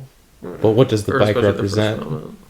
What does the bike represent? I mean, he does say something later in the movie like they're both just looking for escape or like escape from boredom. Motorcycle escape. Escape from boredom. It's very Nicholas Ray. Honestly. Yes. Yeah. Then yeah. Right, yeah. Rebel Without a Cause. Yeah, I can see that. Damn.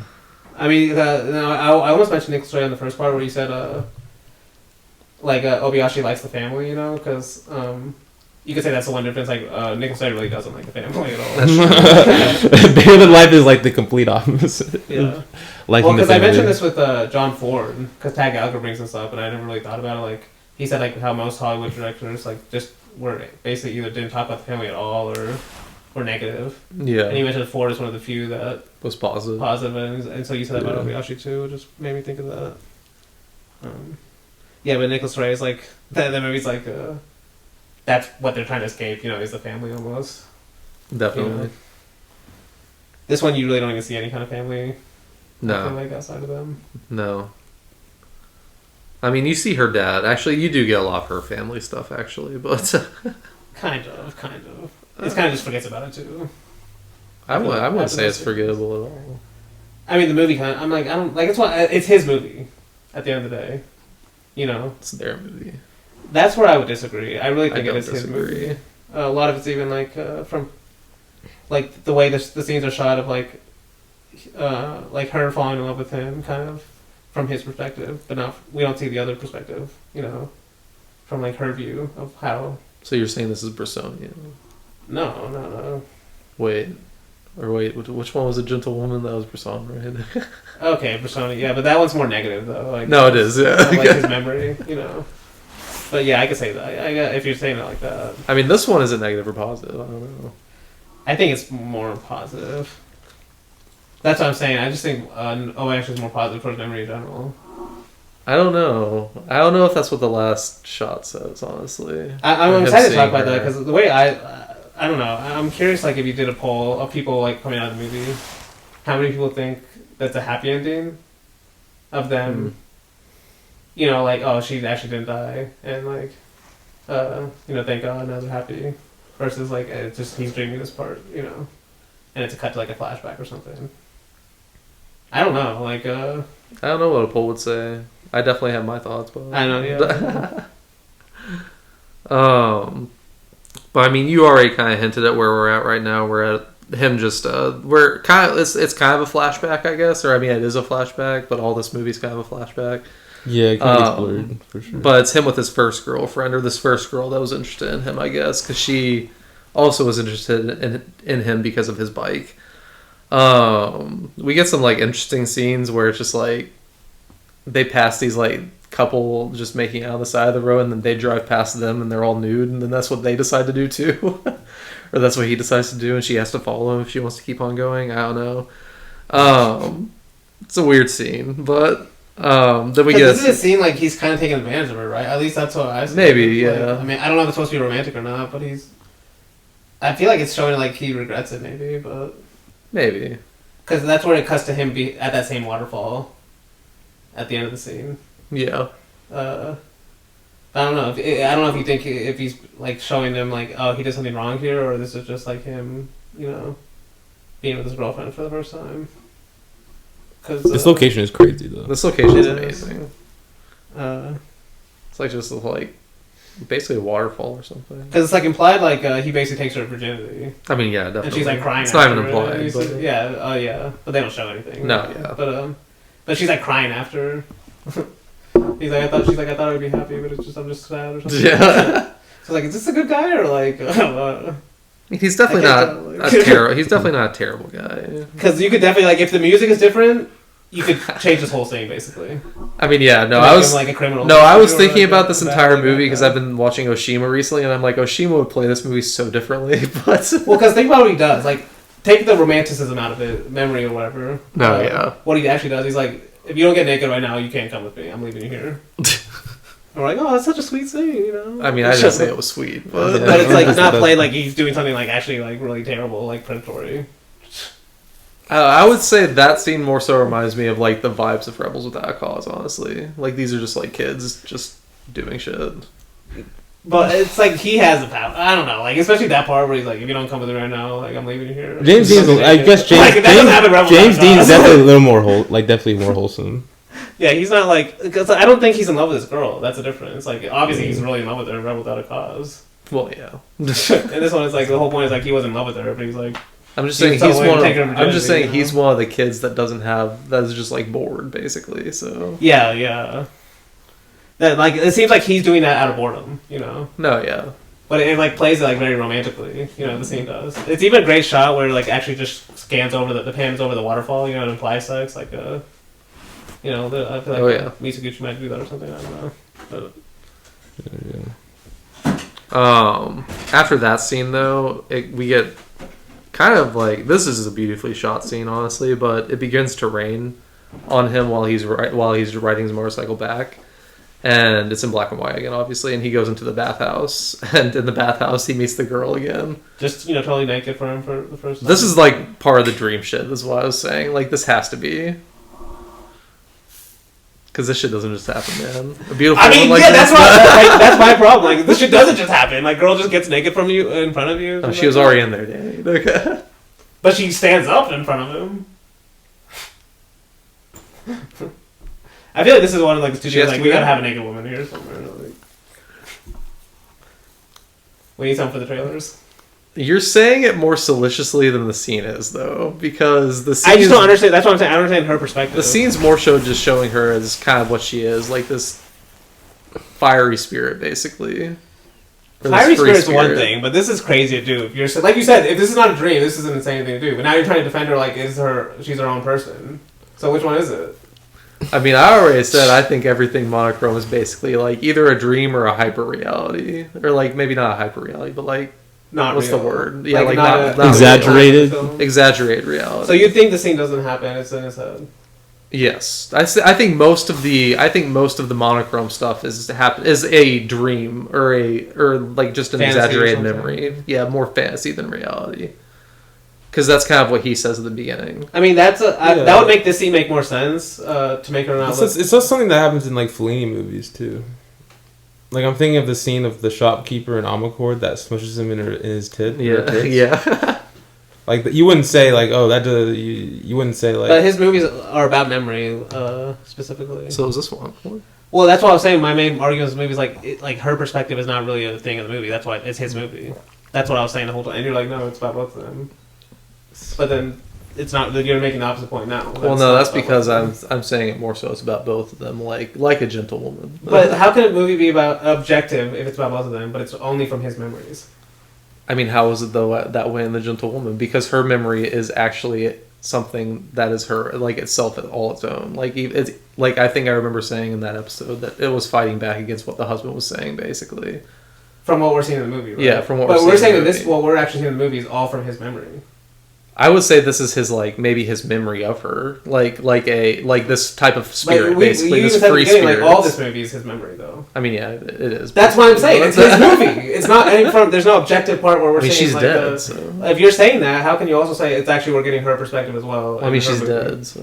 But you're saying, but it doesn't matter. You're saying it's his movie. It's his memory that we're seeing, right? Yes, but his memory of her that might be. But all I've said is like we don't get her perspective in the movie. I'm pretty sure that's pretty fair. I'm not saying that's a bad thing. It's just that's what the movie is, and that's why she looks kind of dumb in these scenes because like, and especially if what you're saying is true, like if it's a fantasy or exaggeration of memory, then it makes more sense because like this scene doesn't make sense if she's just like a normal person. Wait, so y'all agreeing now? No, in terms of Blake is trying to go both ways. Like, yeah, this movie's about two people. Okay. But Yeah. I mean, what I said is this is his movie. It's his memories. It's a memory film. But it's not both of their Okay, memories. yeah. It's his memories. Well, I mean, she Okay, still has yeah. agency in the movie, though. That's the thing. So I don't know. Maybe. But yeah, but all the agency is like basically him being in love with him and the motorcycle. Which is, well, I mean, that's what the motorcycle represents, Yeah, though, is freedom. it is a so motorcycle agency. That's what the motorcycle represents, though, is freedom. Yeah. What if Chantal Akerman directed this movie? It'd be way different. I don't know. And when I think about women's agency, I think of Chantal Akerman. Anyway, continue on.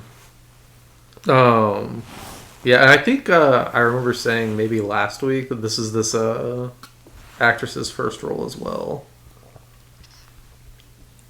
And I think she's honestly one of the better female actresses. I disagree with you on this part. I think she's one of the better female actresses in the movie, or in his movies at the very least, but or these early ones at least. But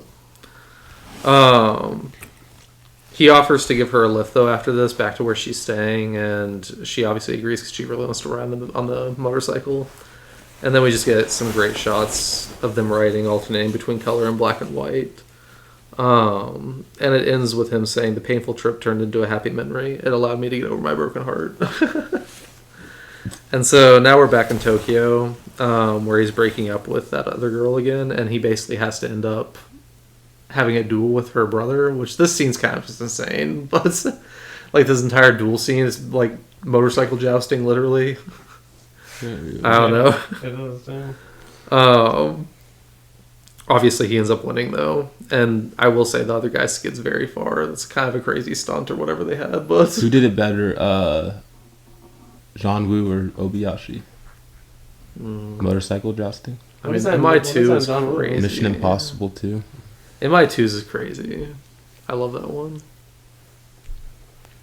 It's probably that one. Like this one, you could cut it out of the movie and we wouldn't notice. Yeah, that one is kind of like that's like the one good thing about the movie, you know. Damn. That's a good movie, man. I mean, you see the hate there? I did see the hate there. I watched it back in like high school though, so yeah, it's a good movie. Maybe I changed my thought. I just remember like that was like one of the first movies that I like watched when I was getting into movies where I was like, I actually hate this movie. Like I actually despise it. That's crazy. It's a good movie. But yeah, maybe I should rewatch it. But John Woo made it. It's good. You're not gonna rewatch it. yeah, probably. It's a lot of work. Just Watching movies hard enough right just now. to play. Oh yeah, I'll watch that someday. I'll give it another chance. So the next scene in the movie is him at the bar, which this bar is going to be, I guess, the bar that Dan was talking about earlier. Just this, where every conversation is about the main characters. I mean, you like that in Throwdown. The bar is his heart. Wait, what? I love when we bring up some random. Throwdown is a memory film. What are you talking about? It's a film about getting over depression, basically. Whose memory is it? It's like it's just Louis Coe's memory. But it's him having it's him getting over depression. It's about all three of them. You can say it's her movie, actually, in some ways. It's about all three of them, though. It's Yeah. literally mostly Louis Coe. You literally said on the podcast after Luke left that this could all be in his head, and these are just like basically like people like figments of his imagination that are helping him get over his depression. I love when we bring up some random movie to try and disprove Dave's arguments. He's like shell shocked. He's like, what the He's fuck? shell shocked. But Throwdown is not framed as a memory film like this one is specifically. Where we're supposed to make me think like every frame like that's Is a why the memory, color should yeah. exactly. I was saying you could read it like that, but it's not framed that way. It's framed like these are real events that are happening. Of course, in the Johnny Toe style, but you just wanted to bring that up because of the bar, like. Well, I mean, yeah, but it's a similar type of bar, you know, similar type of scenes happening in there. Explain or give the main character some depth. It's like funny when even like that, like it's later when the ex-girlfriend's just like basically talking about his life too. Like he comes in like the first thing, hey, your girlfriend wrote a letter for you. Let me read it to you. That was a funny. Like, you scene. should hate this guy. Like, based on what he did to you. He introduced her to his friend or whatever. Well, I'm saying if you read that waterfall scene and stuff, it's like No, yeah, it's like why don't you like this guy at all? he's charming.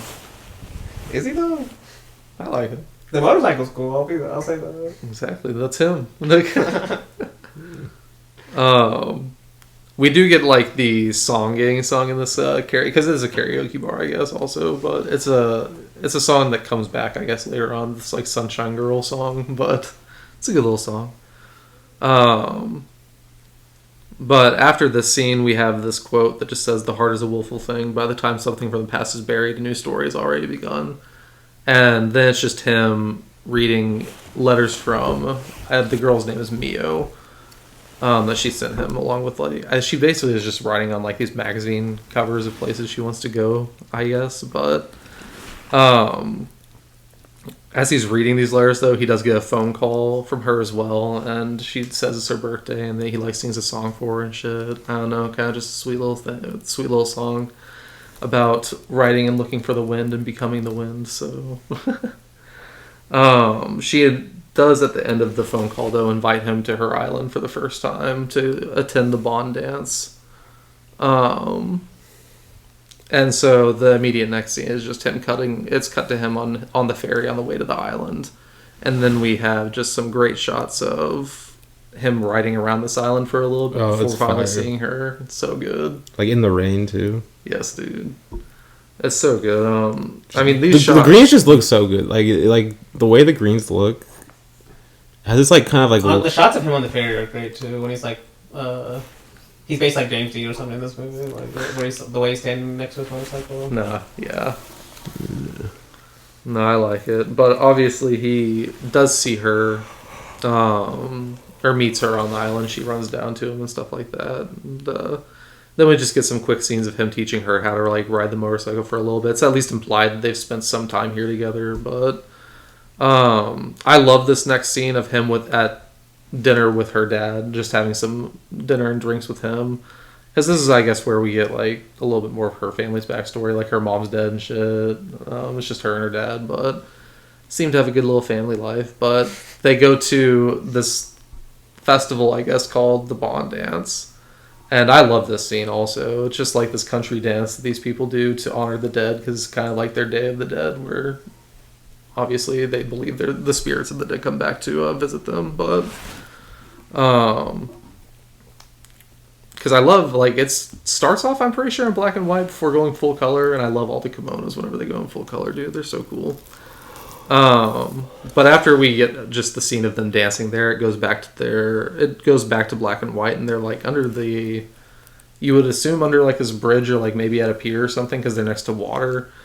And it's just in the scene, I think they're just having like this conversation about like what he loves more, basically his motorcycle, and he basically says she's no match for a motorcycle, but like he says you're no match for 53 horsepower, but It's like, damn, that's all it takes. that is all it takes, man. Nowadays, it's like, I feel like 53 is not a lot.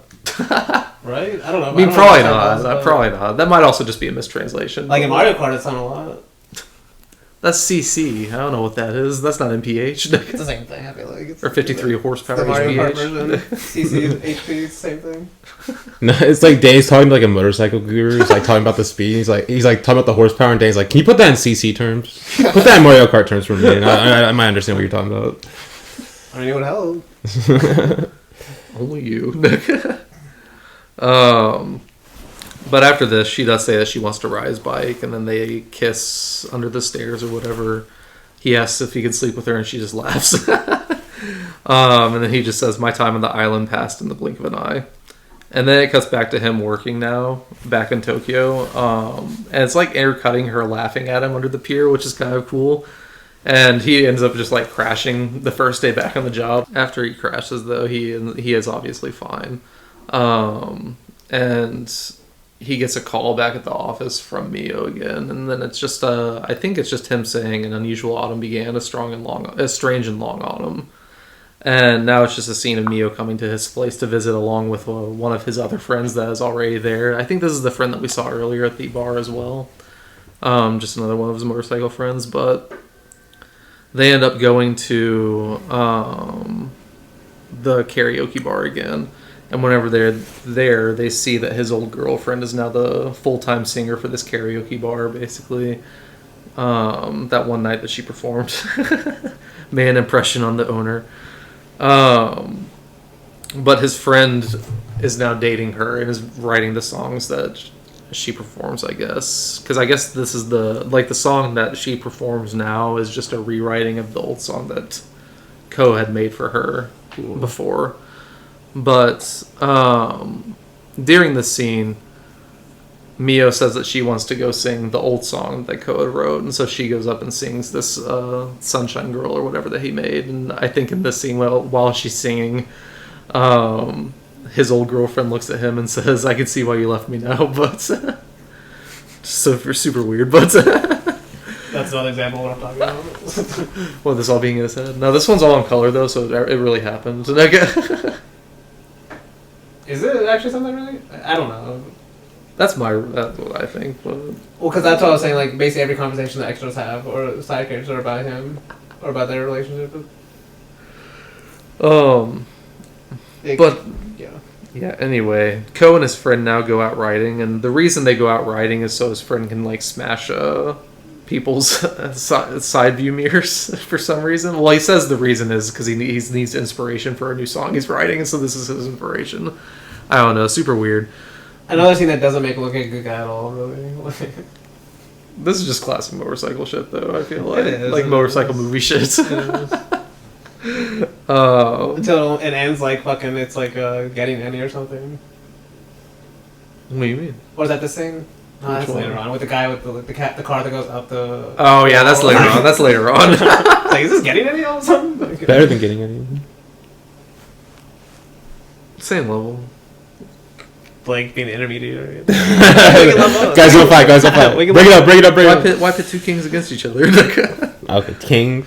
Yes, kings, sir. No, but after they're done with, which I do like the scenes, obviously, of them riding the motorcycles. All the scenes of them riding the motorcycles are great, but after they're done, they do figure out that they've been followed by Mio, and Ko kind of gets mad for a little bit, but, you know. But back inside, she shows them that she did get her new license, and she does say, I envied the Kawasaki, and I wanted to be loved as much as the Kawasaki, basically, so... This is, I guess, whenever the love triangle really starts, because he's actually falling in love with her now. So, because I don't think he was fully in love with her before. Like he even said that he really wasn't. It was just like kind of like a boredom thing. Yeah, just more of the boredom thing. But Ko does say in this moment that they need to go touring together. So it cuts to them riding along the countryside together, just like I'm pretty sure it's her island together, with him giving her pointers on how like to ride better and stuff. And she does say in this sequence that she wants to ride his Kawasaki soon as well. We get this like short scene of them camping together, which is really interesting. I don't know. It's just like they're kind of humming that song that they had sang together over the phone earlier, but they're just dancing by the fire before it goes to black and white while they enter the tent. I mean, this makes me think of the other scene where he sleeps with his girlfriend, and I was saying like. You could maybe re-edit this movie with different music to make he is basically like a manipulator at the very least. I mean, yeah, you know, true. Like this scene, you could also say he's doing it again. You know, just basically luring another girl into like his trap, basically with music too. Like that's another big part is like how he uses music to basically like you could say make her fall in love if you want to read it that way. Maybe I'm choosing to read it that way, but I mean you can read it. Because like I'm saying like I don't know like he's like a lot of these actions you could say he's like not a great guy. Like even the breaking the mirror stuff. No, yeah. Like just randomly started, like, let's go break some mirrors. Like that's his friend though. He was just going with him, you know, just helping him out. And then even the ending would make like a little more sense. Where if she even dies, you could say like she ends up dying because of him too. I mean, she does die because of him. Oh, like I mean, if you think she dies, I'm not sure if she dies. Wait, don't they break mirrors in Rebels of the Neon God? Yeah. Like on motorcycles. Yeah, which that's very Rebels Without Cause inspired too, obviously. Damn. Just this boredom of teenagers. Oh yeah. Like the only time Sai ever used music, he just like left with a bang, basically. But now we're getting to we're actually almost at the end of the movie already because this movie does kind of just fly by. But they're now at a racetrack that his old girlfriend's brother owns. And while there, this brother lends Mio his motorcycle to ride around the track. And we just get scenes of them kind of just watching her ride now. Jeez. And he asks how long she's been riding, and he says 3 months, and he just says she's gonna die. But I feel like they're saying like he's like surprised at how good she is though. No, he is, yeah. Just like more like she's like kind of like a daredevil, I guess. Well, it's just more like. Yeah, because I think he says, like, because she's a motorcycle prodigy or whatever, she doesn't understand the dangers of it or something like that, so... Because she's so good at it, I don't know. I do like those shots of her riding, though. Oh, it's so good. Yeah, DJ Khaled suffering from success.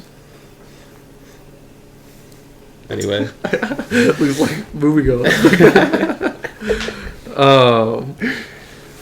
So, after this scene, he's... not really wanting to let her get her new license, but she's obviously pretty adamant about it because he gets they're talking about it in their apartment the next day or whatever, and he gets a call in the middle of their conversation while it's raining outside, so that he has to go make a delivery or something. So he leaves and takes the smaller bike because it's close by or whatever. He doesn't want to get his bike wet or whatever. And so we get this like great shot of after he leaves, we see her just like staring at the bike under the stairs, and then she goes up and just starts like caressing the bike under the tarp, and then it's just like this amazing kind of transition of the bikes kind of just flipping places because now Ko's back home and it's his bike parked there, and he's just waiting for her to return with his actual bike with his Kawasaki. And whenever he actually does, he obviously gets mad and like hits her a little bit, and then she returns the favor and kind of just throws him down and starts hitting him too. So, but he basically tells her the reason he's so mad is that she's gonna die, and she says that she loves the Kawasaki, and so she dies. She has no regrets anyway. But we get this 6-month time jump now, and we figure out that Mio has disappeared with the motorcycle.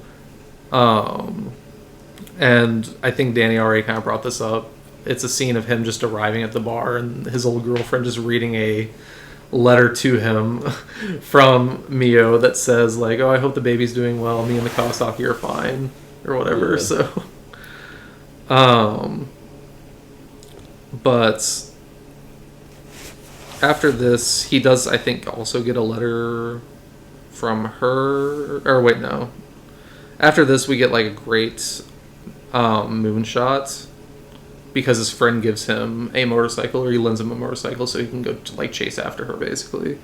And there's just this great moonshot right before we get to the Bond dance that I really like. And then we just get like this Bond dance played back again where he rides up to the dance that's already going on. He finds her dancing, and then we just get this amazing kind of transition scene or transition shot of like her dancing up. I'm gonna say up above because that's kind of what it looks like, because it always looks like they're under a bridge for me whenever they're under here, but it's just her dancing up above, and then it's just the next shot is just her and him under this bridge dancing with the bike between them. It's just a really great shot. But she does say in this moment that she's been waiting for him and asks if he can do a favor for her. She says she wants them to become the wind. And then they do kiss. And then it just cuts to him saying, "And the two of us became the wind. This is why I believe she wasn't just a girl. The island wasn't just an island. She was the island. At that time, I became a motorbike. She was me at that moment, and I was her. We were the same person." That's some like Holy Trinity shit, bro. Holy Trinity shit. That's literally what you said earlier, though, too. Damn. Like, he is the motorbike. She is the island. That's why it's a great title.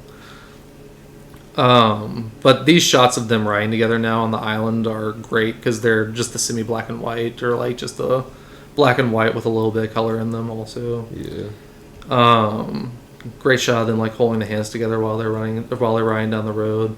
But then it does begin to rain, and they come to a crossroads, and they basically decide to have this race to the drive-in that they're going to.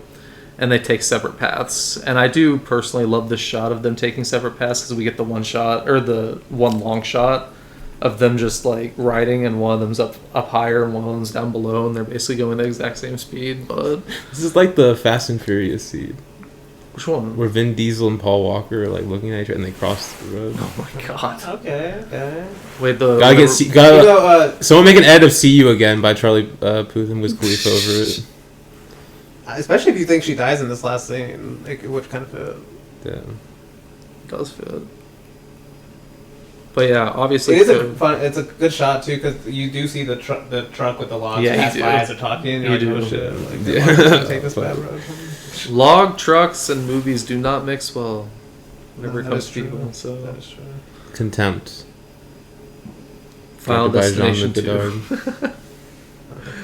But yeah, like Ko obviously gets the drive-in, or to this like drive-in food station or whatever first.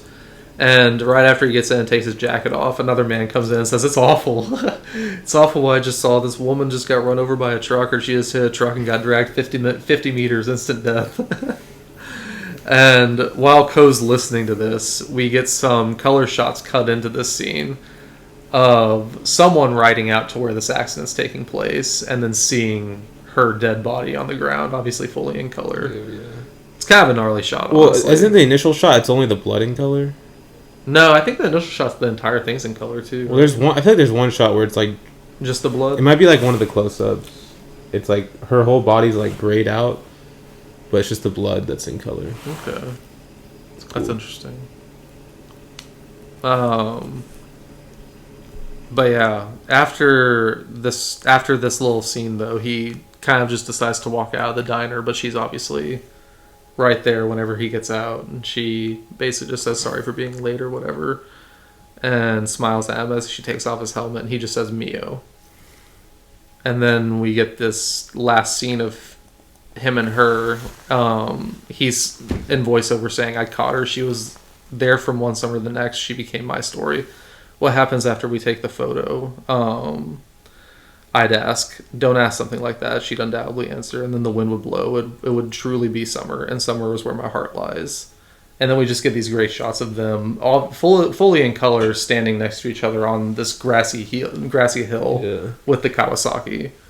So I mean, now we can talk about the ending if we want to. Like, I obviously think she's I think she's dead, and this is all just a memory, or this is just like what maybe this she exists in his mind. Yeah, exactly. Like she's a story Marie and Julian type thing. Like, so you're saying she didn't actually? She never existed. No, she existed in the story of Marie and Julian. But she did die. But she did. That's what I'm saying. Like, it's like a similar thing. Like, she exists in his head, maybe. I'm not sure, obviously, but yeah. You didn't answer the question though. Does she die here? Probably. I don't know. I mean, I don't know either. That's all. Cause yeah, like I mean it's to open me, to it almost interpretation. plays like the initial script had it to where she was supposed to die, and they're like just added like a dream sequence or like leave it vague so the audience can go away feeling happy if they want. Interesting.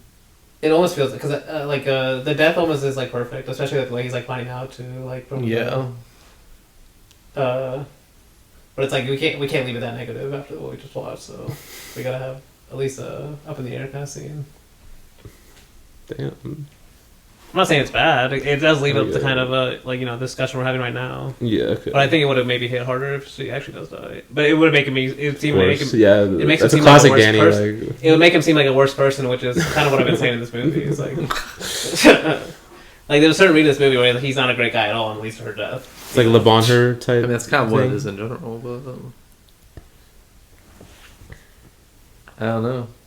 I obviously think she's dead. I feel like there's not really. I mean, I tend to agree with you, but that's why I was saying this. Maybe the ending was kind of added on. At least it feels that way to me. So we can still feel like it's like kind of has some kind of happiness at the end instead of a heavy downer with the body, especially when after they show the body. Like It's gnarly. it'd been basically it'd probably be hard to end it like that. Danny with his negativity again. No. I mean, you said that too. You said you're the one who says you don't have to. You could interpret it like she's not dead. Like they are actually starting their story together. You could say. I feel like you can think of it that way, but you would be ignoring a lot if you did. So, like, I think the ending is more so just that's almost like his defense mechanism to kind of like. I don't know if defense mechanism is the right word even, but. It's just kind of like this is like his like how he wants to remember her basically. Is this girl on the hill with him taking a picture or whatever, Yeah. Because that is kind of how they first met too. But I don't know. No, I could see that. I probably agree with you. But yeah, that is the end of His Motorbike, Her Island. Quick movie. Love it a lot. Yeah. But next week we are going to continue on with the wholesomeness. Danny's gonna hate it. No, I'm just kidding. I'm kidding. Hopefully, he might actually hate the Rocking Horseman, but no. But we're gonna be continuing with Beijing Watermelon and the Rocking Horseman, so that'll be fun. But until then, we hope to see. Danny's not excited. Wait, do you think Luke's gonna want, or are these just like? Oh, Luke's gonna like these movies. I'm predicting Luke likes Obayashi. He's gonna give a 4 to both of these. Damn. I think he's gonna like the Rocking Horseman a lot, and then Beijing Watermelon is just a really great story. So, okay, because Beijing Watermelon, I think Danny might actually like because it's got the I don't want to say the start of Obayashi's like really experimental stuff, but the ending of that movie goes crazy, man. I love it. So, all right, it basically turns into a documentary, but. I don't know. Our second watermelon movie on the podcast. Yes. Way different than the first one, but the other one doesn't even have watermelon in the name. It's just got a watermelon in it. But yeah. But yeah. Until then, we hope to see you floating through the clouds.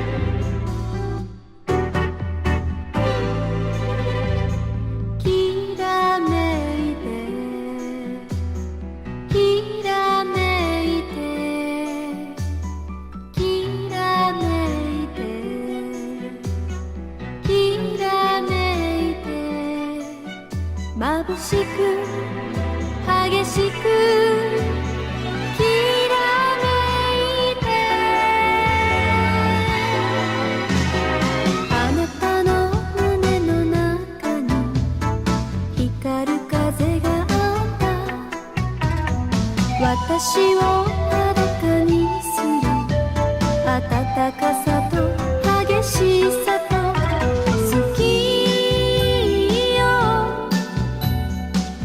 そういうあなたが好きよ、後悔しないわ、私を抱きしめて、あなたの胸の上に白い地図があった、私を迷子にする遠回りとジグザグの好きよ、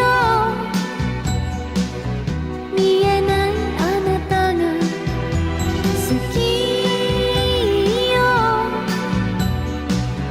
忘れはしないわ、私を追いかけて、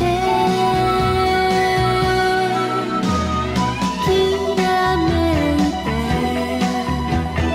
きらめいて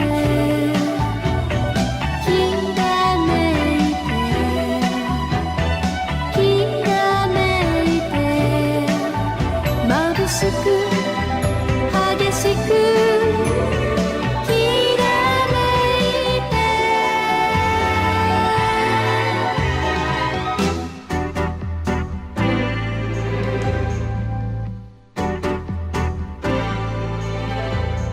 あなたの胸の奥に眠る海があった、私を虜にするおおらかさと優しさと好きよ、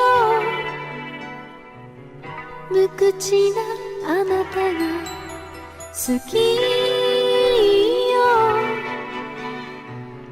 退屈しないわ、私を眠らせて、